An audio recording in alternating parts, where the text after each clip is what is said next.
আমার চাচাজান হযরত মাওলানা আব্দুল ওয়াহাব সাহেব রহমাতুল্লাহ আলাইহি ছোট্ট একটা মাকুলা মাঝে মাঝে বলে থাকি। চার দোকানে বসে এক বুড়ো টুলটুলে কাশতেছে, এর মধ্যে আর একটা ছেলে আইসা ওখানে চা খাচ্ছে। তো নাম জিজ্ঞেস করলো, দেখা গেল যে ওনার পরিচিত একজনের ছেলে। তো বলতেছে, বাপ তোর আব্বার আমি এই জায়গা বসে কত যে কাশিয়ে পাল্লা দিছি, 2-3 মাস দেখিনি, মরিয়ে গেছে নি তোর বাপ? না কাকা, মরলি তো মাইকিং শুনতেন, জানাজায় যাইতেন, এই যে দোকানে আসে না তো কোথায় থাকে? বাড়ি থাকে। তোর আব্বার যে খুব কাশ ছিল, সে কাশ কি হয়েছে? আমার তো সে কাশই সারতেছে না। কাকা বাড়ি থাকে, অসুস্থ, তবে কাশ সেরিয়ে গেছে, আমার কাশে না। শেষে কি ওষুধ খাইয়ে সারলো? কয় যে শেষে কোনো ওষুধই কাজ হয়নি, এমনি কাশতে কাশতে বল পায় না, সে সালাম দিছে। কাশতে কাশতে বল পায় না বলে সালাম দিছে। বল থাকলে আরো কিছুদিন কাশতো। তো সময় হয়ে গেলে যখন বল থাকে না, এমনি কাশ ছেড়ে দিতে হয়, ঠিক না? সিংহের মতো শক্তি সাহস সব হয়ে গেছে গত, কোনো মতে আজ বেঁচে আসি ভাই খাকশিয়ালের মতো। শেখ সাদি রহমাতুল্লাহ আলাইহের কবিতা। এক বুড়ি বসি রং ঘষি ঘষি কালো করছিল কেশ, কহিলাম গো বুড়িমা তোমার বুদ্ধি তো আছে বেশ। এক বুড়ি এরকম কুজো হয়ে বসিয়ে গেছে, রাস্তার পাশে একটা সাবলা ঘর, তার মধ্যে থাকে। তো বুড়ি আয়না ধরে দেখে যে চুল দাড়ি পাইয়ে, না বুড়ির তো দাড়ি নাই, চুল পাইয়ে সাদা ফকা ফক সাদা, চামড়া চুমড়ো ঝুলিয়ে গেছে, কুজো হয়ে থাকে সবসময় এরকম শীত হয়ে শুলি, ওই কুজো অবস্থায় শীত হয়, টান টান হয় না কোনো সময়। এই বুড়ির মাথার পাকা চুল নিজের পর খুব খারাপ লাগতেছে, এইরকম পাকা পাকলো। তো সে সময় তার এই কালের এই মেহেদি ফেহেদি নাই, তো উনি চুল রে কালো বানায় একটু ইয়াং হবে, এই জন্য আড়ির ফসাচ্ছে কালি খানিক কাহিয়ে নিয়ে কলার পাতার উল্টো বসে সর্ষের তেল দিয়ে ফেটিয়ে আয়না ধরে মাখাইয়ে বেশ কালা বানাচ্ছে। তো শেখ সাদি কবি মানুষ, ওই জায়গাতে যায়। তো সাদি ওনাকে দেখে বলতেছে, এক বুড়ি বসি রং ঘষি ঘষি কালো করছিল কেশ, কহিলাম গো বুদ্ধি বুড়িমা তোমার বুদ্ধি তো আছে বেশ। ভালোই তো বুদ্ধিমান। পাকা চুল কালো হইবে হয়তো কালো রং মাখাইলে, কুজপির তব হবে না কো সোজা হাজারো মালিশ দিলে। ইয়াং হচ্ছে খালি কি চুলি খালি মাহালি হয় নাকি? মাজা সোজা হতে হবে না? তুমি যে কুজো হয়ে গেছো, চুল কয়টা না কালি দিয়ে কালা বানাবে না, মাজা সোজা মানে কোন মলম দিয়ে? তো বুড়ি শেখ সাদিরে জবাব দেয়, সিংহের মতো শক্তি সাহস সব হয়ে গেছে গত, কোনো মতে আসবে সে আসি ভাই খাকশিয়ালের মতো। ও সাদি, তুমি আজকে দেখে আমারে ধিক্কার দাও, লজ্জা দাও, ব্যঙ্গ করো, ঠাট্টা করো, আমি কোন মহিলা তা তোমার জানা নাই। আমি যখন আমার স্বামীর ঘরে প্রথম এসেছি, আমার স্বামীর অনেকগুলো ছাগল এই পাহাড়ের পদদেশে চড়াইতো, ঘাস খাইতো। স্বামী অন্য কাজে চলে যাইতেন, আমাকে বলে যাইতেন তুমি ছাগলগুলো চোখে চোখে রাখবা, পাহাড় থেকে মাঝে মাঝে বাঘ আইসা ছাগলের পর আক্রমণ করে ছাগল কেড়ে নিয়ে যায়, তুমি একটু দেখে রাখবা। আমি সেই মহিলা, যখন আমি নবযৌবনে আমি এই স্বামীর ঘরে এসেছি, আমার শক্তি সাহস আর শারীরিক অবস্থা এমন ছিল, আমার এই ছাগলের পালের থেকে একদিন একটা বাঘে আইসা ছাগল নিয়ে গেল, আমি পিছে পিছে কি আর কি দুনিয়া ভরে, আল্লাহু আকবার, আমার এই পালের থেকে ছাগল নিয়ে গেছে, আমি বাঘের পিছনে পিছনে দৌড়াই যাইয়া ওই বাঘরে ধরে হাতের মধ্যে তার গলা চিপিয়ে মাইরিয়া তার মুখের থেকে ছাগল কেড়ে আনছিলাম। বাঘের মুখের থেকে ছাগল কাটতে পারে সিংহ ছাড়া আর কেউ না, কথা কন। আমি সেই মহিলা, আজকে কোনো মতে খাকশিয়ালের মতো বসে আছি, তাই তুমি আমারে ধিক্কার দাও। আশাবাস সগীরা ওয়া আফনাল কাবীর কাররুল গদাতে ওয়া মাররুল আসি। ছোটবেলা থেকে বড় হইলাম, শিশু থেকে যৌবনে আসলাম, যৌবন থেকে এখন বার্ধক্যে চলে যাচ্ছি, দিনের পরিবর্তে রাতের পরিবর্তে রাত আসে, দিন যায়, দিন আসে রাত যায়। এমন করতে করতে সব মানুষ একদিন বুড়ো হয়ে যাবে যদি হায়াত পায়। আমিও তেমনই বুড়ো হয়ে গেছি। আমার যুবক তোমরা যারা আছো সব লক্ষ্য করবা, কোনো কথা বেখেয়ালে যেন ছুটে না যায়। তুমি একদিন বুড়ো হয়ে যাবা, তুমি একদিন বুড়ো হয়ে যাবা। এখন তুমি বুড়ো হওয়ার অপেক্ষায় আছো। এই বয়সে যদি ইবাদত বন্দেগী করে বুজুর্গ হইয়া যাই, তাহলে যৌবনকালের যে আনন্দ এ করব কবে? কাজে এখন একটু করে নেই, বুড়ো হয়ে গেলি খুব ইবাদত করব, মসজিদের কোনায় পড়ে থাকবো, মসজিদিতে বেরোবা না। এমন সিদ্ধান্ত নিয়েছে, এইটা তোমার ভুল সিদ্ধান্ত। বুড়োকালে তুমি বুড়ো হয়ে দেখো কতটা সম্ভব। বুড়োকালে একক্তের নামাজ 3 প্রকারের নামাজ পড়তে 3 বার ওযু বানানো লাগে। এক অজু যে 3 বার একক্তের 3 প্রকারের নামাজ পড়িয়ে সারা যায় না। বাড়িতে অজু বানায় যে কোনো মতে ফরজ 4 সুন্নত 4 রাকাত পড়ছে জোহরের, এর মধ্যে তল পেট চিপে ধরে বাড়াইছে দিয়েছে। কে যে কাকা না ফরজ পড়বে না, আর সে অজু ছুটি গেছে কি হলো? বাইরে যাই অজু বানাই আবার ফরজ 4 রাকাত পড়ে চুমো দিয়ে বাড়াইছিলেন, এই তাই গেল না। কে এসে কাজে পেশাব আইছে, আবার বাইরে যে পেশাব করে আইসে অজু বানায় আর শেষের 2 রাকাত পড়া লাগে। কতক্ষণ আইসে ওই দিয়ে কিছুই না। এইরকম ঘটনা ঘটিয়ে যাচ্ছে অহরহ। আর এখন যে বয়স আছো, সকাল 9টায় গোসল করবাই, গোসলের রজু দিয়ে সারা দিন পরে ঈশান নামাজ পড়িয়ে শুইতে পারো, এমন সুন্দর বডি। তবে আল্লাহ বাসালি, ফেসবুক আর ইউটিউব যেভাবে দেখতেছো তার তোমাকে কপালে হবে না। বুড়ো আর আগেই ডায়াবেটিসে সব সেদ্রাই ভর্তিছে। হ্যাঁ, 5 মাইল জাতি 6 বার পেশাব করা লাগে রাস্তায়। সব দিন শেষ করে বেলাইছো ফেসবুক আর ইউটিউব দিয়ে। আল্লাহ সবাইকে সুস্থ রাখুক, বাঁচায় রাখুক, বলেন আমিন। আপনাদের আনিস সাহেব আমাদের গোপালগঞ্জের ওসি ছিলেন। উনি থাকাকালে কয়েকবারই দাওয়াত দেশে যাইতে সুযোগ পাইনি। অত্যন্ত মহব্বত, আন্তরিক ভাবে ভালোবাসা, ওলামাই কেরামের খেদমতে সবসময় নিয়োজিত থাকতেন। খুব ভালো অফিসার ছিলেন। কোনো বদনাম নিয়ে গোপালগঞ্জ থেকে যায়নি আল্লাহর রহমতে। একজন অফিসার এক এলাকায় চাকরি করলে সেখান থেকে সুনামের সাথে যাইতে পারা, এটা তার বিশাল একটা অর্জন। কথা কন না? আপনাদের নিজেদের ভিতরে কেমন সম্পর্ক আছে আমি জানি না, তবে আশা করি ভালো আছে। উনি গত বছর দাওয়াত দিয়েছিলেন আপনাদের এই মাহফিলের জন্য। পরবর্তীতে আবার আপনাদেরই আলফাডাঙ্গার ওই পাশে বাড়ি, আমাদের গোপালগঞ্জের এডিশনাল এসপি ছিলেন। উনি আনিস সাহেবকে বলেন যে আনিস সাহেব, হুজুর এবার আমাকে দেন, আপনি আগামীবার নিয়েন।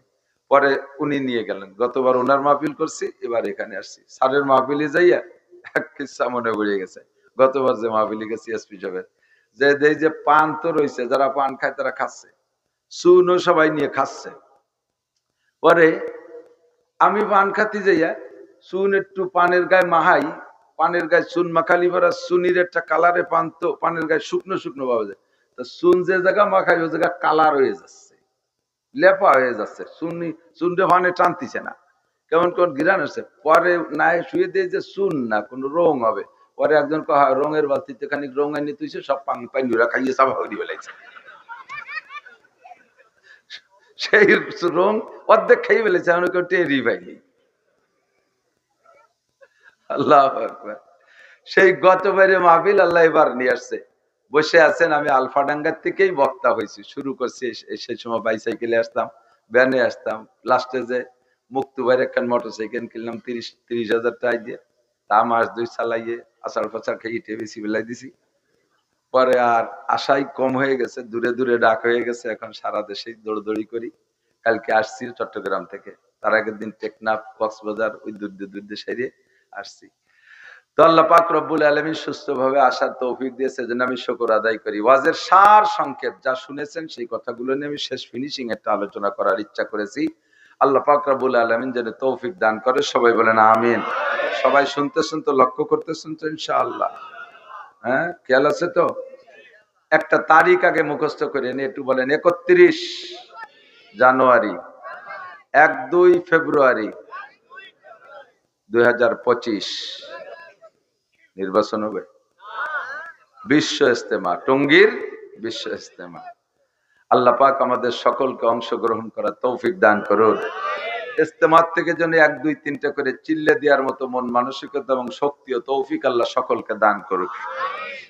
তবলিগের মাধ্যমে মানুষ যেভাবে শহীদিনের সমঝ পায়, এভাবে খোলা মাঠে, এটা তো ব্ল্যাঙ্ক ফায়ার, এটার নাম ব্ল্যাঙ্ক ফায়ার বলি আমি।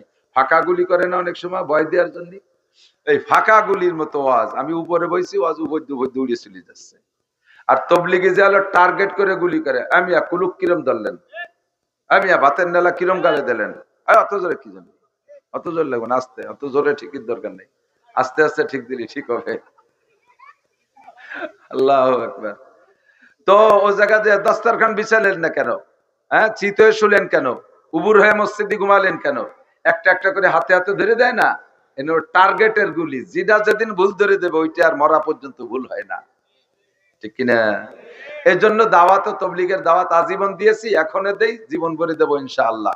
আল্লাহ তাআলা আমাদের সকলকে তৌফিক দান করে, বলেন আমিন। আল্লাহ রাব্বুল আলামিন মানুষকে বানানোর ইতিহাস কি আপনারা উলামায়ে কেরামের কাছ থেকে বহু শুনেছেন। আমার আলোচনার শুরুতে একটু আমি শুরুতে না বলে পারছি না, আল্লাহ পাক মানুষকে বানাইছেন নিজ হাতে, বলেন সুবহানাল্লাহ। যত সৃষ্টি করেছেন আল্লাহ তাআলা, কোন সৃষ্টি বানাইতে আল্লাহ তাআলা হাত দেয় নাই। এত বড় আসমান আল্লাহ হাত দিয়ে বানাই নাই, এত বড় বিশাল জমিন, ওয়াইদাল কি বলা হয়, আওয়ালা ইয়ানজুরুনা ইলাল ইবিলি কাইফা খুলিকাত, উট কেমন বানাইছি দেখো নাই? এই উটটারে এত ঢঙ্গা বেঢঙ্গা করে বানাইতে আমি হাত ব্যবহার করি নাই। ওয়াইলাল জিবালি কাইফা নুসিবাত, যে দেখো পাহাড় পর্বতমালা কি বিশাল পাহাড়, এক কদম এক কুদাল মাটি আমি কেউরে দিয়ে কাটাই নেই, একখান পাথর আমি কেউরে দিয়ে ধরাই নেই। ওই বিশাল পর্বতমালা আমি কিভাবে বানাইছি, সবকিছু কত সুন্দর বানাইছি। ওয়াইলাল আরদে কাইফা সুতিহাত, এই বিশাল জমিনটা আমি কিভাবে বিছাইলাম। আফালা ইয়ানজুরুন, তোমরা কি দেখো না? আসমানটা বানাইলাম, জমিনটা বানাইলাম, পাহাড় বানাইলাম, পর্বত বানাইলাম, সূর্য বানাইলাম, চন্দ্র বানাইলাম, ফেরেশতা বানাইলাম, জিনও বানাইলাম, অসংখ্য সৃষ্টি করেছি, একটাও বানাইতে আমার হাত ব্যবহার করা লাগে নাই। তা কাকে দিয়ে বানাইছো? কোন ইঞ্জিনিয়ার বানাইছে, কোন রাজমিস্ত্রি বানাইছে? কয় না, একটা মেশিন ব্যবহার করছি, সেটা হলো কোন মেশিন। কি মেশিন? কোন মেশিন। এই যে কাঠের দোকানে, ফার্নিচারের দোকানে কোন মেশিন আছে না, ওই একটা কোন মেশিন আছে আল্লাহর কাছে, তাই দিয়ে বানাইছে, তাই নাকি? ওয়া ইযা আরাদা শাইআন আইয়াকুলা লাহু কুন ফায়াকুন, আমি যাহা কিছু বানানোর ইচ্ছা করি শুধু কুন বলি, কাপ নুন পেশ কুন, ছোট্ট দুইটা অক্ষর, কাপ নুন পেশ কুন, বললেই তা হয়ে যায়, বললেই সব হয়ে গেছে। কুন সামান, আসমান হয়ে গেছে, কোন আর দিন সাতটা জমিন হয়ে গেল, কোন শামসান, সূর্য হয়ে গেল, কোন কমার, চাঁদ হয়ে গেল, কোন মালাইকা, ফেরেশতা সব হয়ে গেল, কোন জিন্নাত, জিন তাও এভাবে কোন শব্দ দিয়ে বানাইছি। কিছু বানাইতে হাত ব্যবহার করি, পাঁচটা জিনিস বানাইছি আমি হাত দিয়ে। কয়টা? এক নম্বরে আমার আরশ বানাইছি আমি হাত দিয়া, আরশের উপরে আমি বসি, আমার কুরসি এবং আরশটা বানাইছি আমি হাত দিয়া। ভালো ভালো রুচিশীল কাঠমিস্ত্রিরা মানুষের বিভিন্ন ফার্নিচার বানায় দেয়। দীর্ঘদিন ফার্নিচারের কাজ করার পরে মনের মধ্যে একটা শখ জাগে, কত বড় বড় লোকরা দামি দামি কাঠ দিয়ে কত সুন্দর চেয়ার বানাই দিলাম। আমার সারা জীবনের মেধা খাটাইয়া যত রং বেরঙের চেয়ার বানাইছি, সমস্ত চেয়ারের থেকে অংশ অংশ মডেল বের কইরা, তার থেকে কিছু কিছু রং আর ডং বের করে আইনা একত্রিত করে সবচেয়ে সুন্দর একটা চেয়ার আমি বানাবো, যেই চেয়ারে আমি নিজে বসবো। এমন করে সুন্দর একটা চেয়ার সে মন মতো বানায়। আল্লাহ পাক রব্বুল আলামিন বলেন, অসংখ্য চেয়ার দুনিয়ায় হবে, আমার সৃষ্টি মানব জাতি তার উপরে বসবা, আমি আল্লাহ পাক নিজে একটা চেয়ারে বসবো। আমার একটা সিংহাসন আর আমার একটা আসন আমি বানাইবো, একটা মঞ্চ বানাইবো, এইটা আমি আমার মন মতো পছন্দ মতো বানাবো। এইটা বানাইতে আল্লাহ কোন শব্দ ব্যবহার না কইরা নিজ হাতে আল্লাহ পাকের আরশ ও কুরসি তৈরি করেছে। দুই নম্বরে আল্লাহ পাক 8টা জান্নাতের মধ্যে জান্নাতে আদন নামে একটা জান্নাত আছে, এই জান্নাতটার ভিতরে সব কারুকার্য আল্লাহ পাক নিজ হাতে তৈরি করেছেন। আল্লাহ পাক রব্বুল আলামিন 3 নম্বর সৃষ্টি করেছেন, নিজ হাতে বানাইছেন কলম, যেই কলম দিয়ে 104 খানা আসমানি কিতাব লৌহে মাহফুজের মধ্যে লিখে রাখছি, যেই কলম দিয়ে আল্লাহ তাআলা জিন ও ইনসানের তকদির আর ভাগ্য লেখে, কলমটা আল্লাহ পাকের বড় পছন্দের। যার কারণে আল্লাহ পাক কোরআন শরীফের ভিতরে একটা বিষয় কসম খেতে গিয়ে সেই কলমের কসমকে বলে সূরা কলম, 29 নম্বর পারা 2য় সূরা, নুন ওয়াল কলামি ওয়া মা ইয়াসতুরুন। কলমটা বড় উল্লেখযোগ্য, কলমটা আল্লাহর কাছে বড় প্রিয়, এই কলমটা আল্লাহ নিজ হাতে বানাইছেন। 4 নম্বরে মুসা আলাইহিস সালামের তাওরাত খান আল্লাহ পাক নিজ হাতে ওই কলম দিয়ে লিখেছেন। 1000 পারা 10 লক্ষ আয়াত বিশিষ্ট কিতাব পাথরের গায়ে আল্লাহ তাআলা নিজ হাতে কলম দিয়ে লিখেছেন। 5 নম্বরে সমস্ত মানুষের মাথা গলার উপরে টুক আল্লাহ পাক নিজ হাতে তৈরি করেন। জোরে কন্যা সুবহানাল্লাহ। আদমকে বানানোর সময় আল্লাহ ফেরেশতাদেরকে নিয়ে মত বিনিময় সভা করেছেন। ফেরেশতারা আংশিক মৌনভাবে অসমর্থন করেছেন। ওনারা বলতে চাইছেন, আল্লাহ তোমার যদি তসবিহ তাহলিল ইবাদত বন্দেগীতে আরো চাহিদা থাকে, আমরা ফেরেশতারা তো ইবাদত বন্দেগী করি, তাতে যদি তুমি তৃপ্তি না পাও তাহলে হুকুম করো, নাহনু নুসাব্বিহু বিহামদিকা ওয়া নুকদ্দিসু লাক, আরো বেশি বেশি তসবিহ তাহলিল আর তোমার পবিত্রতা বর্ণনা করব। আল্লাহ রাব্বুল আলামিন তুমি কি আতাজালু ফিহা মাইয়ুফসিদু ফিহা ওয়া ইয়াসফিকুদ দিমা, আল্লাহ যখন প্রস্তাব রেখেছেন ইন্নী জাইলুন ফিল আরদি খলিফা, আমি আমার খলিফা প্রতিনিধি দুনিয়ায় বানাইতে চাই। ফেরেশতারা পূর্বে তাদের জিনদেরকে নিয়ে অভিজ্ঞতার আলোকে তারা ভবিষ্যৎবাণী বলে নাই, জিনদেরকে নিয়ে পরিচালনা করেছে লক্ষ লক্ষ বছর। সেই অভিজ্ঞতার আলোকে আল্লাহর পাক রব্বুল আলামিনকে বললেন, আল্লাহ তুমি কি পরবর্তীতে আবার এমন জাতি বানাইতে চাও যেই জাতি আধা হাত জায়গা নিয়ে 1 বিঘে 4 আঙ্গুল জায়গা নিয়ে ভাইতে ভাইতে খুনোখুনি করবে, স্বামী স্ত্রীতে মারামারি করবে, ছেলেতে মেয়েকে মেয়েতে ছেলেকে এমন করে মারবে, দুনিয়ার দ্বন্দ্ব কলহ লাগাবে, তারা ক্ষমতা নিয়ে গ্যাঞ্জাম ফাসাদ কইরা লক্ষ লক্ষ মানুষ তারা খুনোখুনি করবে, এমন একটা জাতিকে আবার তুমি বানাইতে চাও? আল্লাহ পাক বলেন, ইন্নী আ'লামু মা লা তা'লামুন, আমি যা জানি তা তোমরা জানো না। ফাখালাকাল্লাহু আদামা বিয়াদাই, আল্লাহ পাক পাক্কা সিদ্ধান্ত নিলেন আদমকে নিজ হাত দিয়ে বানাবেন, তবে গলার নিচের টুক বানাইতে ফেরেশতাদেরকে মাধ্যমে বানাইলেন, যাও গোটা দুনিয়া থেকে মাটি নিয়ে আসো। আদমকে আদম বলা হয় এজন্য, আদম মানে চামড়া, আদম মানে চামড়া, গোটা দুনিয়ার মাটির উপরি ভাগ নিয়ে এসো, চামড়াটা নিয়ে এসো। সারা দুনিয়ায় কিয়ামত পর্যন্ত যতদূর মানব বসতি হবে এত দূরের ভিতরে থেকে জমিনের উপরি ভাগ ফেরেশতারা গুছাই নিয়ে আল্লাহ পাকের কাছে দিলেন, আল্লাহ আনছি মাটি, আল্লাহ কায় খামিরা বানাও, বানাইলেন খামিরা। এবার বললেন আল্লাহ একটা নমুনা দিয়ে দিলেন গলার নিচের টুক বানানোর জন্য। গলার নিচের টুক আল্লাহ ফেরেশতাদের মাধ্যমে বানানোর পরে আল্লাহ পাক ফেরেশতারা বললেন, আল্লাহ আদম কি মাত্র এইটুক না আর কোন পার্শ্বপাতির সাথে সংযুক্ত হবে? আল্লাহ পাক বললেন তা আসল টুকি তো ওই নেই, সে কথা কবে, স্পিকার নাই, হেডলাইট নাই, সে ইয়ারফোন নাই, কান নাই, তো আদমার টুকাই কি এরিয়া? আল্লাহ সেইটুক বানাবো কিভাবে? আল্লাহ কয় ওইটুক তোমরা বানাতে পারবা না। গলার নিচের টুক কোটি কোটি মানুষের ভিতরে মিল হয়ে গেলে কিছু আসে যায় না, মানুষে মানুষে একটা পার্থক্য থাকতে হবে, এই পার্থক্যটুক প্রমাণ হবে গলার উপরে। এই টুকের মধ্যে ব্যাসকম বানাইতে হবে, এই টুকের ভিতরে কোটি কোটি মডেলিং হবে, এইটা তোমরা পারবা না। আমি একে টাইমে হাজার হাজার কোটি মানুষ থাকবে, একজনের চেহারার সাথে আর একজনের হুবহু মিল হবে না, ন্যূনতম ব্যাসকম হলেও হতে হবে, এই ব্যাসকমটা তোমরা পারবা না, এইটুকু আমি নিজ হাতে বানাবো। ফাখালাকাল্লাহু রাসা আদামা বিয়াদাইহি, সর্বপ্রথম আল্লাহ পাক আদম আলাইহিস সালামের মাথাটা নিজ হাতে বানাইলেন। আদমের মাথা বানাইলেন, তো সেই সাথে আমাদের সকলের মাথা বানানো হয়েছে। এখনো কিয়ামত পর্যন্ত যত মানুষ দুনিয়ায় আসবে গলার নিচের টুক একভাবে আর গলার উপরের টুক আর একভাবে, গলার উপরের টুক আল্লাহ নিজ হাতে বানাইবেন। ও দোস্তরে, যেই জিনিসের ভিতরে প্রত্যেক মানুষের নিজস্ব পরিশ্রম বেশি থাকে ওই জিনিসের প্রতি দরদ আর মায়াও বেশি থাকে, কথা কয় না? ঠিক না? মাঝে মাঝে বলি, এক যুবক বসে বসে একজোড়া সিরা স্যান্ডেল মালিশ করতেছে, পরিষ্কার করতেছে, 12,000 টাকা দামে শাল দিয়ে, কাশ্মীরি শাল।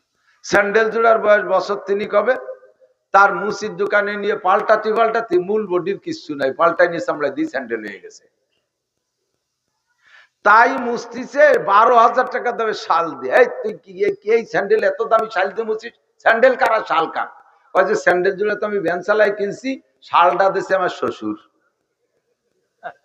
শাল দেশে শ্বশুর, শ্বশুরের টাকার শাল, এই জন্য ওর পর মায়া নাই, দাম তার 12,000, নিজের পরিশ্রমের টাকা দিয়ে কিনা স্যান্ডেল 300 টাকা, তার মূল বডিও নাই, তাই মুস্তিছে 12,000 টাকা দামের শাল দিয়ে।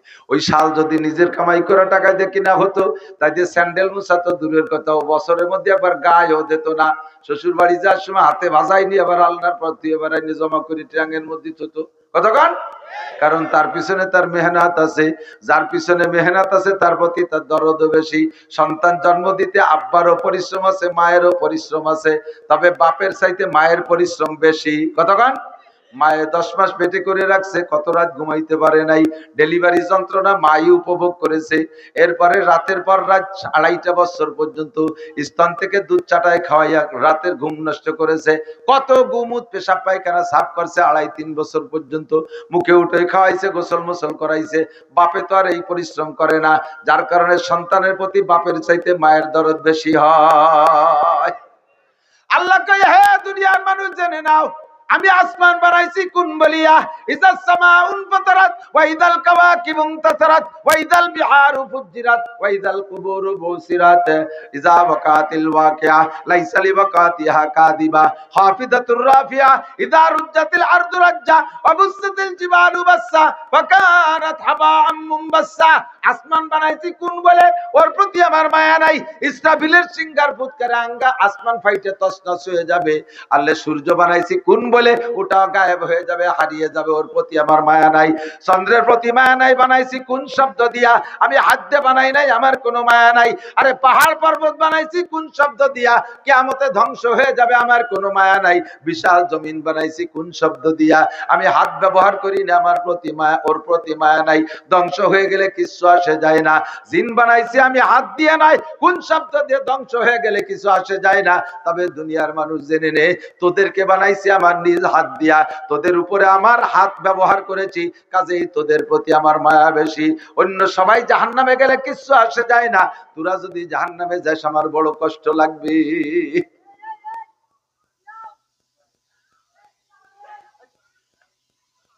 বুঝছেন নি কথা? সব বানাইছি কোন কইয়া, ধ্বংস হয়ে গেলে আমার কিচ্ছু আসে যায় না।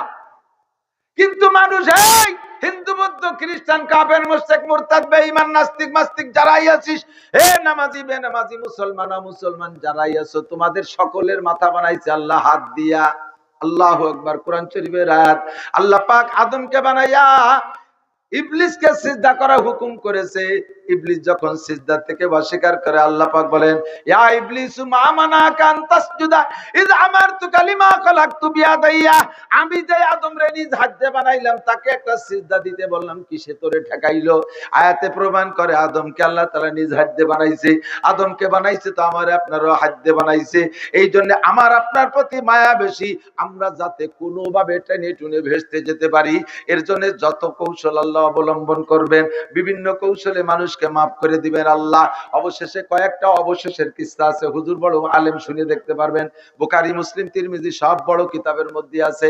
বাবুল হাউজি ওয়াস শাফাআত থেকে এই হাদিসগুলো আসছে বেশিরভাগ। আল্লাহু আকবার। কিয়ামতের ময়দানে আল্লাহ তাআলা মানুষকে বিভিন্ন কৌশলে মাফ করবে। দুইজনকে একেবারে আখেরি দুইজন, শেষ দুইজনের ডাকিয়ে এনে বলবে, এত আমলনামা দেয়া, কথাবার্তা খোল, কি দেখিয়েছিস? ওরা দুইজনেই কয়, আল্লাহ দেহে লাভ নাই, কিচ্ছু নাই ওতে, এক ওক্ত যদি নামাজ থাকে ওর মধ্যে, শুধু তোমারে আল্লাহ বলে কলেমা বলে বিশ্বাস করছি তাই ছাড়া নামাজ রোজা হজ যাকাত ফরজ যদি সুন্নাত মুস্তাহাব টুপি দাড়ি পাগড়ি দস্তার ঢিলা কুলু কিচ্ছু বলতে কিচ্ছু নাই। আর আকাম যা খুলিয়ে মানছি সামনে আমাকে বেইজ্জতি করে না, ওই অবস্থা আমাকে যেদিক দিবা দাও। ক্লিয়ার কথা। সুদ ঘুষ চুরি ডাকাতি নুসবি বদমাইশি আলটারা জাল দলিল মিথ্যা সাক্ষী মিথ্যা মামলা বেড়া ক্যাডামস কারিতাস বিআরডিবি স্বনির্ভর কোনটা বাদ দেই নেই। মদ গাঁজা হেবা ফেন্সিলি জারি যাত্রা করসা গাজির গান গুলো যাত্রা কুযাত্রা অযাত্রা সব করেছি। মানুষের মধ্যে খুলি বেইজ্জতি না হইলে কোন দিক ফাটাবো সেদিক ফাটাও। আল্লাহকে এই জায়গা হতো আল্লাহদের জায়গা না। খোল আমল নামা খুলে দেয় যে ওরা যা বলছে সত্যি, আল্লাহ তো এমনি জানে যে সত্যি কিছু নেই।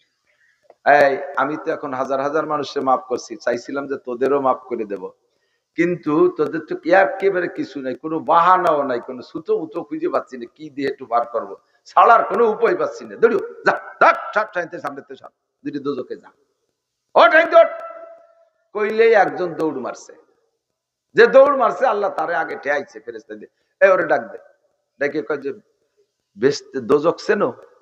দোজক কি শ্বশুর বাড়ি দিকে যা, কলি দৌড় মারলে এত তাড়াতাড়ি কর সাথে সাথে দৌড় মারলি, দোজক চিনিস? ওই লোকটা কি বলবে, আল্লাহ দোজক চিনি না, তবে এখন চিনি ফেলাইছি।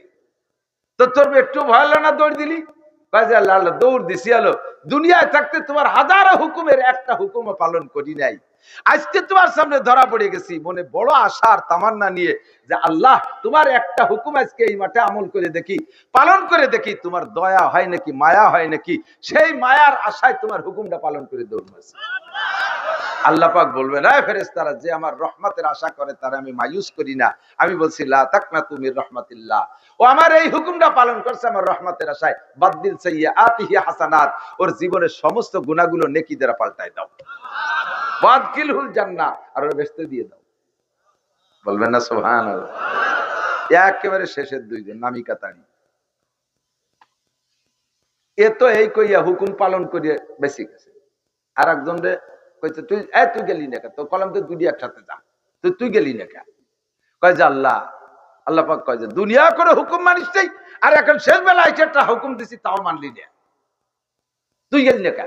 কয় যে আল্লাহ, আমি চাই রয়েছি তোমার রহমতের আশা, যে তুমি একবার বলছো যা, আর একবার বলো নাকি যা লাগবে না, আমি সেই আশায় বসে রয়েছি। সহি হাদিস, আমি লম্বা এবারও তো বলতে পারলাম না, সহি হাদিস। আল্লাহ পাক বলবেন, ও আমার রহমতের আশা এখানে দাঁড়িয়ে আছে, যা ওর বাদদিল সাইয়্যাতি হাসানাত, ওর সব গুনাহ নেকি দ্বারা পাল্টাই ওরে জান্নাতে দিয়ে দে। রহমাতে হক বাহানা মিজুয়াদ, বাহানো মিজুয়াদ। আল্লাহর রহমতের বাহানা খুঁজবে, সামান্য সামান্য বাহানায় হাজার হাজার লক্ষ লক্ষ কোটি কোটি মানুষকে আল্লাহ মাফ করে দিবেন। যেহেতু আল্লাহ মানুষকে বানাইছেন ঈদ হাত দিয়া, একটা লোকটা ডাইকে নিয়ে আসছে, তোর আমল নামা দেখা। সে ওরকম বলতেছে, আল্লাহ আমার আমল নামায় কিছুই নাই, একেবারে ব্ল্যাঙ্ক আমল নামা। আল্লাহ পাক বলবেন, এ ফেরেশতারা খুযুহু ফাগুল্লু সুম্মা জাহিমা সাল্লু, ওরে পিঠ মুড়াইতে ধরে বাইন্ধে শেষরায় টানতে টানতে নিয়ে যা, পায়ে শিকল ফেলা দিয়ে একেবারে ধস করে ফেলায় টানতে টানতে জাহান্নামের দিকে নিয়ে যাবে। ইতিমধ্যে রহমাতে আলম নবী মুহাম্মদুর রাসূলুল্লাহ সাল্লাল্লাহু আলাইহি সাল্লাম ডান পাশে চেয়ারে বসা। নবী পাক ওই লোকটার দিকে তাকাইয়া খুব খারাপ লাগতেছে। যখন পায়ে শিকল বেঁধে টান শুরু করবে রে বন্ধু, তখন তো কান্নার আর শেষ থাকবে না, চিৎকার মেরে বলবে রব্বানা যালামনা আনফুসানা ওয়া ইল্লাম তাগফির লানা। ওই জায়গায় হাজারো মুনাজাত করবে কিন্তু কোনো কাম হবে না। রব্বানা আবসারনা ওয়া সামি'না ফারজিনা নামাল সালিহান ইন্না মুকিনুন। দুনিয়ায় থাকতে বুঝিনি, এখন ভালো করে বুঝে আসছে। রব্বানা আবসারনা ওয়া সামি'না ফারজিনা, আর একটাবার দুনিয়া আমাদেরকে ফিরিয়ে দাও। রব্বানা আখরিজনা মিনহা ফাইন উদনা ফাইন্না যালিমুন। আল্লাহ আর একটাবার দুনিয়ায় পাঠায় দাও, এই অন্যায় যদি পুনরায় করি তাহলে জালেম সাব্যস্ত করে যে বিচার করবা মেনে নেব, একটা বার তুমি পাঠায় দাও। এমন করে চিল্লাপাল্লা করতে, হ্যাঁ আমার দিক তাকান দোস্ত। কোন মানুষকে যদি মানুষে কয়েকজনে ধরে অ্যাটাক করে মার শুরু করে, মেরে ফেলানোর সিদ্ধান্ত নিয়ে মারে, মেরে ফেলানোর সিদ্ধান্ত নিয়ে মারে, যারে মারে ও ওই সময় মরণের আগ পর্যন্ত কত বিনয়ী ভাব প্রকাশ করে, যত ভাষা আছে সব ঢেলে দেয়। কতক্ষণ ঠিক কিনা? তোরা আমার দমের বাপ, জীবনে তোদের বিপক্ষে কিছু বলবো না, কোনোদিন কিছু করবো না। আজকে তোরা যতটুকু আছিস এতটুকু দুনিয়ায় কের কাছে বলবো না, আমি তোদের কাছে জীবনটা ভিক্ষা চাই। এমন করে কান্নাকাটি করে কি করে না? জালেম অত্যাচারী যারা নিষ্ঠুর, তারা অবশেষে শেষই করে বেলায়। মরণের আগ পর্যন্ত লোকটা বিনয়ের সর্বশেষ পর্যন্ত ভাষা ব্যবহার করে। ওই লোকগুলো চিৎকার মেরে বলবে রব্বানা যালামনা আনফুসানা ওয়া ইল্লাম তাগফির লানা ওয়া তারহামনা লানাকুনান্না মিনাল খাসিরিন। রব্বানা ফাগফির লানা, সব মুনাজাত ঝেলে দেবে।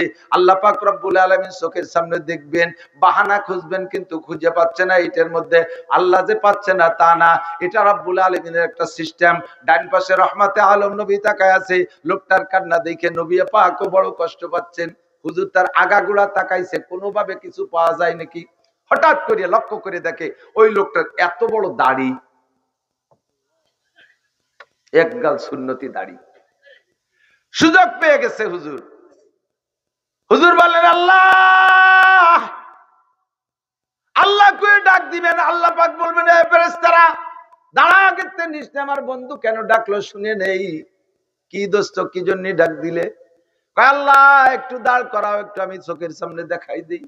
বান্দা তোমার নাফরমানি করছে, তোমার জাহান্নাম তোমার, তুমি তোমার বান্দারে জাহান্নামে দিবা। আমার এই জায়গা করার কিছুই নাই। আমি সুপারিশ করবো এমন কোন রাস্তাঘাটও খুঁজে পেলাম না। ওর সারা জিন্দেগিতে নামাজ নাই, রোজা নাই, হজ নাই, যাকাত নাই, ফরজ নাই, ওয়াজিব নাই, কিচ্ছু নাই। আমি কোনো পথ খুঁজে পাচ্ছি না। তবে আল্লাহ একটা জিনিস পাইলাম, ওই লোকটার মুখে দাড়ি, ওই দাড়িতে একেবারে পরিমাণ মতো সুন্নতি লম্বা দাড়ি। বান্দা তোমার বান্দারে তুমি দোজকে দিবা, দাও। দাড়ি কয়টা আমার সুন্নাত, দাড়ি কয়টা ওর মুখের থেকে খুলে রাখো, আমার সুন্নাত যেন জাহান্নামের আগুনের মধ্যে না পড়ে।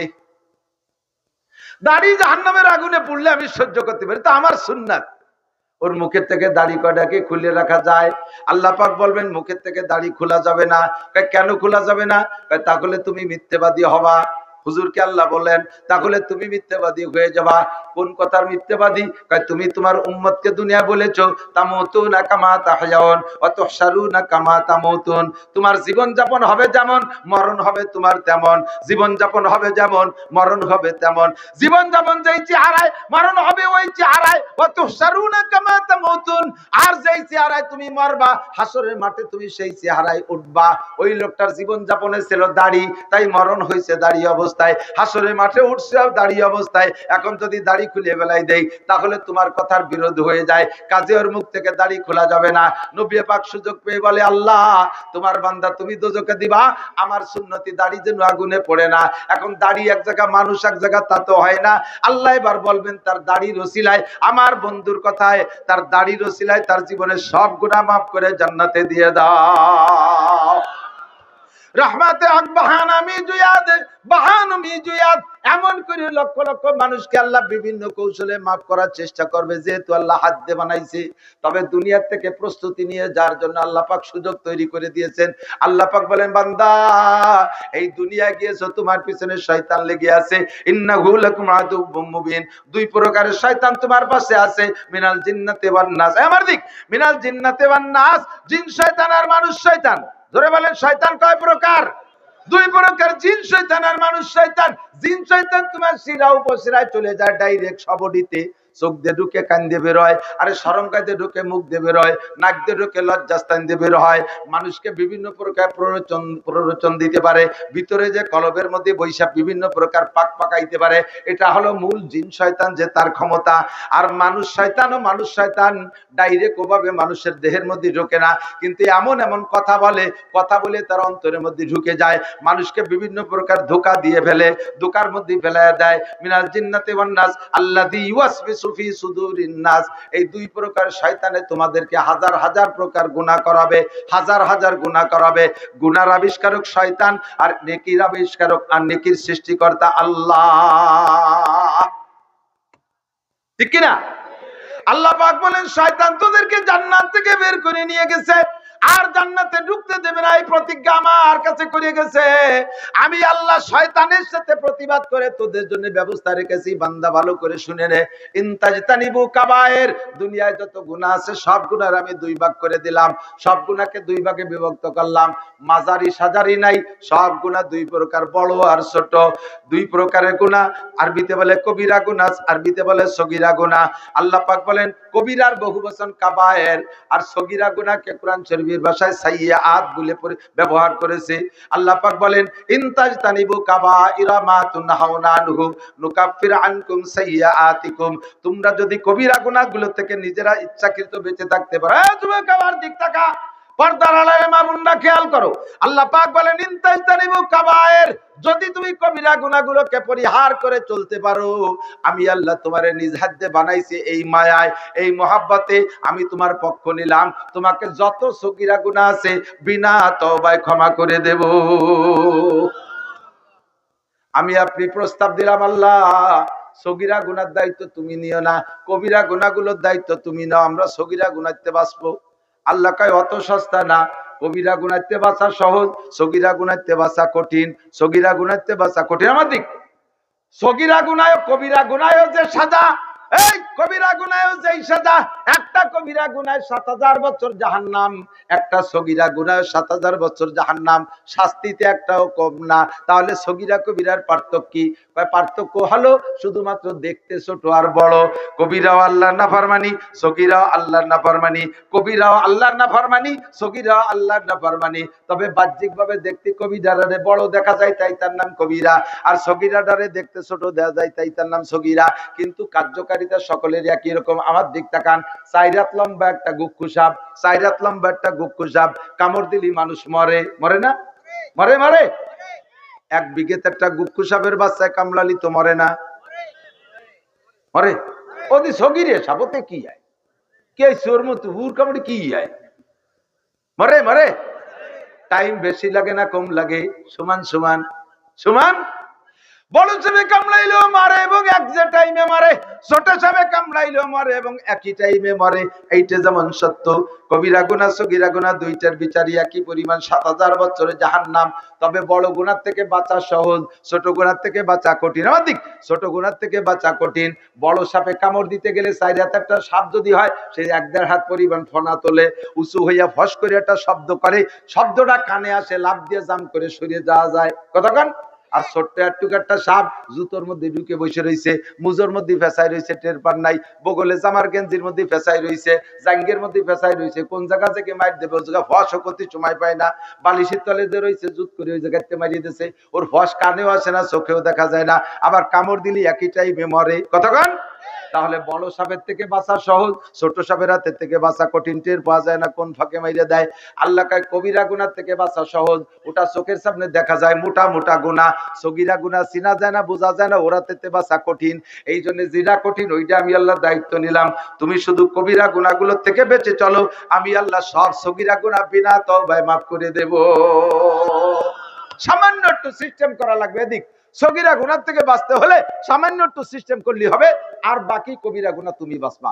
সগীরা গুনাহ থেকে বাঁচার জন্য সিস্টেম হলো, আল্লাহ পাক বলেন, আমার দিক তাকান, আকিমিস সালাতা তারাফাইন নাহারি ওয়া যুলাফাম মিনাল লাইল ইন্নাল হাসানাতি ইউযহিবনাস সাইয়্যাত যালিকা যিকরা লিয-যাকিরিন। দৈনন্দিন ৫ ওয়াক্ত নামাজ, জোরে বলেন কয় ওয়াক্ত? আরো জোরে। ৩ ওয়াক্ত। ৩ ওয়াক্ত। আহলে কোরআন একদল বেরোইছে, সাড়ে শয়তানের দল, তারা কয় নামাজ ৩ ওয়াক্ত। ওকে যদি পান ফুলির মালা দেবেন। কিসের মালা? কিসের মালা? খালি জুতো না, জুতোর তলে কিছু মাহাতি হবে। কি মাহাতি হবে? বাংলা। আর পায়খানা ময়লা করলি বেড়ে জুতোর দাম বাড়ে, গু মাহাতি হবে তলিতে, জুতোর মালা গু মাহাইয়া। কথা কান না কে? আবার মুসলমান করাতে আছে। আবার আর একদল হয়েছে হেজবুত তৌহিদের পাঙ্কু সেলিম। হেজবুত তৌহিদের পাঙ্কু সেলিমের একটা দল হয়েছে বলে, আবার ওরও বলে ভক্ত আছে, যুবক যুবতীরা নুসমিয়তে সুবিধা হয়। সেলিম ইমামতি করেন আমাদের পিছনে, মুসল্লিকে দেখেন, একটা মেয়ে একটা ছেলে, একটা পুরুষ একটা মহিলা, মানে প্রেম করে আর নামাজ পড়বে। সাড়ে শয়তানের দল। এ যুবকরা, এই সমস্ত ভণ্ডকে পালি কি হাদিয়া দিবা? কথা বলে না কে? সব দিন এদায় গেছে একেবারে। কি হাদিয়া? জোর হলো না? জুতোর বাড়ি। জোর হলো না? আরো জোরে। নামাজ কয় ওয়াক্ত? খামসু সালাওয়াতিন ইফতারাজাহুন্নাল্লাহ। আল্লাহ রাসূল বলেন ৫ ওয়াক্ত নামাজ আল্লাহ ফরজ করেছে। মুহাদ্দিস মুফতি সাহেব হুজুর সাক্ষী। হুজুর বলেন আম্মা মানে জিবরাইল ইয়াউমাইন, জিবরাইল আমারে 2 দিন ইমামতি করে নামাজ শিখিয়ে দিয়ে গেছে, তাও ছিল ৫ ওয়াক্ত। একেবারে হাদিসের মধ্যে ক্লিয়ার ওয়াক্ত বলা আছে। ফজর এই টাইম থেকে এই টাইম, একদিন ফজরের আউয়াল ওয়াক্ত, আর একদিন যোহরের আউয়াল ওয়াক্ত, আর একদিন আসরের আউয়াল ওয়াক্ত, আর একদিন মাগরিবের আউয়াল ওয়াক্ত, আর একদিন ইশার আউয়াল ওয়াক্ত, একদিন আর একদিন আইসা প্রত্যেক ওয়াক্তের শেষ ওয়াক্ত, ফজরের শেষ ওয়াক্ত, যোহরের শেষ ওয়াক্ত, ৫ ওয়াক্ত পড়াই দিয়ে বলে মা বাইনাল হাতাইনিল ওয়াক্তাইনি আওকাতু সালাতিকা ওয়া সালাতু উম্মতিকা। এই যে 2টা টাইম 2 দিন পড়াইলাম, এর মাঝখানে যে কোনো টাইমে আপনি আপনার উম্মতে নামাজ পড়লে নামাজ হবে। নামাজ ৫ ওয়াক্ত। আল্লাহ নবী বলেন আমার দিক as-সালাওয়াতুল খামস। মাঝে মাঝে একটু প্র্যাকটিক্যালে দেখাই, হাতটারে এমন করে ফাঁকা করলে, স্বাধীনভাবে আঙ্গুলরে ফাঁকা করলে, সব আঙ্গুলের ফাঁকা কিন্তু এক সাইজ না। এইটাতে এই যে একটু বড়, এরপরে ছোট ছোট, এগুলো ধরে নেওয়া যায় সমান সমান। এইটার নাম ফজর, এইটার নাম যোহর, মাঝারি ফাঁকা। আসর মাগরিব ইশা সমান সমান ছোট ছোট ফাঁকা। মাগরিব কিন্তু আর ছোট না, বর্তমানে আসরের চাইতে মাগরিবের টাইম বেশি। কারণ বর্তমানে শীতকালে আসার পরে আসরের পরে তো বেলাই থাকে না, আসরের পরে যে 1 ঘন্টা না, 30 মিনিটই ঘন্টা। নামাজ পড়ে একটা চা খাইয়া পানের শেষের দিক যাই বারা যায় না, এর মধ্যে মাগরিবের আজান দিয়ে দেয়। আর মাগরিবের রক্তে 1 ঘন্টা 12 মিনিট 15 মিনিট ক্লিয়ার, এর মধ্যে কোনো মানে মাকরু রক্ত নাই, ফ্রেশ। ফজর যোহর, ফজরের নামাজ আর আসরের যোহরের নামাজের মাঝখানে মাঝারি ধরনের ফাঁকা। এরপরে আসর মাগরিব ইশা ছোট ছোট ফাঁকা। এইটা যদি ইশা আর এইটা যদি ফজর হয়, তাহলে ইশা থেকে ফজর সারা রাতির লম্বা গ্যাপ, সারা রাতির লম্বা গ্যাপ, ঠিক না? আল্লাহ নবী বলেন as-salawatul khams, 5 ওয়াক্ত নামাজ পড়বা, ফজর, যোহর, আসর, মাগরিব, ইশা, এরপরে আবার ফজর। দুই নামাজের মাঝখানে গ্যাপে যত সগীরা গুনাহ হবে, ইচ্ছায় অনিচ্ছায় যত সগীরা গুনাহ হবে, 5 ওয়াক্ত নামাজের ওসিলায় আল্লাহ পাক সব সগীরা গুনাহ বিনা তওবায় ক্ষমা কইরা দেয়। as-salawatul khams, আল্লাহ কন্টাক্ট নিয়েছেন, কারণ আমারে আপনারে আল্লাহ হাত দিয়ে বানাইছে জান্নাতে দিয়ার সিদ্ধান্ত আল্লাহর প্রবল। এইজন্য আল্লাহ পাক সালে সুতোয় বাহানায় মাফ করে দেবে। 5 ওয়াক্ত নামাজের মাঝখানে যত সগীরা গুনাহ সব মাফ। এরপরে 2 নম্বর ফিল্টার আরেকটা, 2 নম্বর ফিল্টার আরেকটা, ওয়াল জুমুআতু ইলাল জুমুআ, 2 জুমার মাঝখানে 6 দিন। জোরে বলেন কয় দিন? 2 জুমার নামাজ যদি কোনো ব্যক্তি পড়ে, মাঝখানে 6 দিনের সব সগীরা গুনাহ মাফ। এরপরে 3 নম্বর ফিল্টার, গত রমজানে রোজা রেখেছেন, আর মাত্র 3 মাস পরে রোজা আসতেছে, রমজান আসলে রোজা রাখবো? জোর হলো না? জোরে বলেন। গত রমজানে রোজা রেখেছেন, সামনে রমজানে রোজা রাখবেন, মাঝখানে 11 মাসে যত গুনাহ হবে সমস্ত সগীরা গুনাহ 2 রমজানের ওসিলায় মাফ। এখন তো অত্যাধুনিক বিভিন্ন প্রকার প্রযুক্তির পানির ফিল্টার বের হয়েছে আয়রন মুক্ত করার জন্য। মুরব্বীরা মনে আছে যারা আগে ব্যবহার করছেন, মাটির হাড়িতে করে আয়রন ফিল্টার করতেন। আমি খুব করছি, তারাই বুকরো মাদ্রাসা যখন পড়ছি পড়াইছি, ওই মাদ্রাসার টিউবওয়েলের পানি একেবারে বিশ্ব খারাপ। এখন তো হুজুর আছে, ভালো হতে পারে, বড় হুজুর গেছে, আমরা থাকালে ভালো ছিল না। বোতলে করে গিলাসে করে 10 মিনিট রাখলে বোঝা যাবে না পানি না ছাগলের চেনা। সেম কোয়ালিটি অফ ছাগলের চেনা, মুখই দেওয়া যায় না, আর গাঢ়। এই পানিরে ফিল্টার করতি, হাড়ি দিয়ে মাটি হাড়ি দিয়ে ফিল্টার বানাইতাম, বাঁচতে চটাও দিয়ে এরকম তাক তাক বানাইয়া, উপরের হাড়িতে টিউবওয়েলের পানি, তার 5টা ছিদ্র করে 2 নম্বর হাড়ির মধ্যে বালি, 3 নম্বর হাড়ির ভিতরে কয়লা, 4 নম্বর হাড়ির ভিতরে পাথর, 5 নম্বরের তলে আর একটা হাড়ি পেতে রাখতাম, ওইটার ভিতরে পানি জমতে, এটা আয়রন এবং আর্সেনিক মুক্ত হয়ে যাইতে বলে বিশ্বাস। ডিস্টিল ওয়াটার, ডাক্তাররা বলতে এটা ডিস্টিল ওয়াটারের কাজ চলে, এই ফ্রেশ করতাম। তাহলে উপরের হাড়িতে আয়রনওয়ালা পানি, লাস্টের হাড়িতে ভালো পানি, মাঝখানে 3টে ফিল্টার। কয়টা ফিল্টার? 1 নম্বরে বালির ফিল্টার, 2 নম্বরে কয়লার ফিল্টার, 3 নম্বরে পাথরের ফিল্টার। বালি তো ফিল্টার করছে, তবে কিছু থাকতে পারে পানি, তারপরে পাথরে কয়লায় ফিল্টার করছে, তারপরেও কিছু থাকতে পারে, 3 নম্বরে কয়লায় পাথরে ফিল্টার করছে, তারপরে আর কিছুই থাকে না। আল্লাহর নবী কয়, তুমি দৈনন্দিন যত গুনাহ করবা, সাপ্তাহিক আর বাৎসরিক যত গুনাহ করবা, সব গুনারে ফিল্টার করার জন্য 3টে ফিল্টার।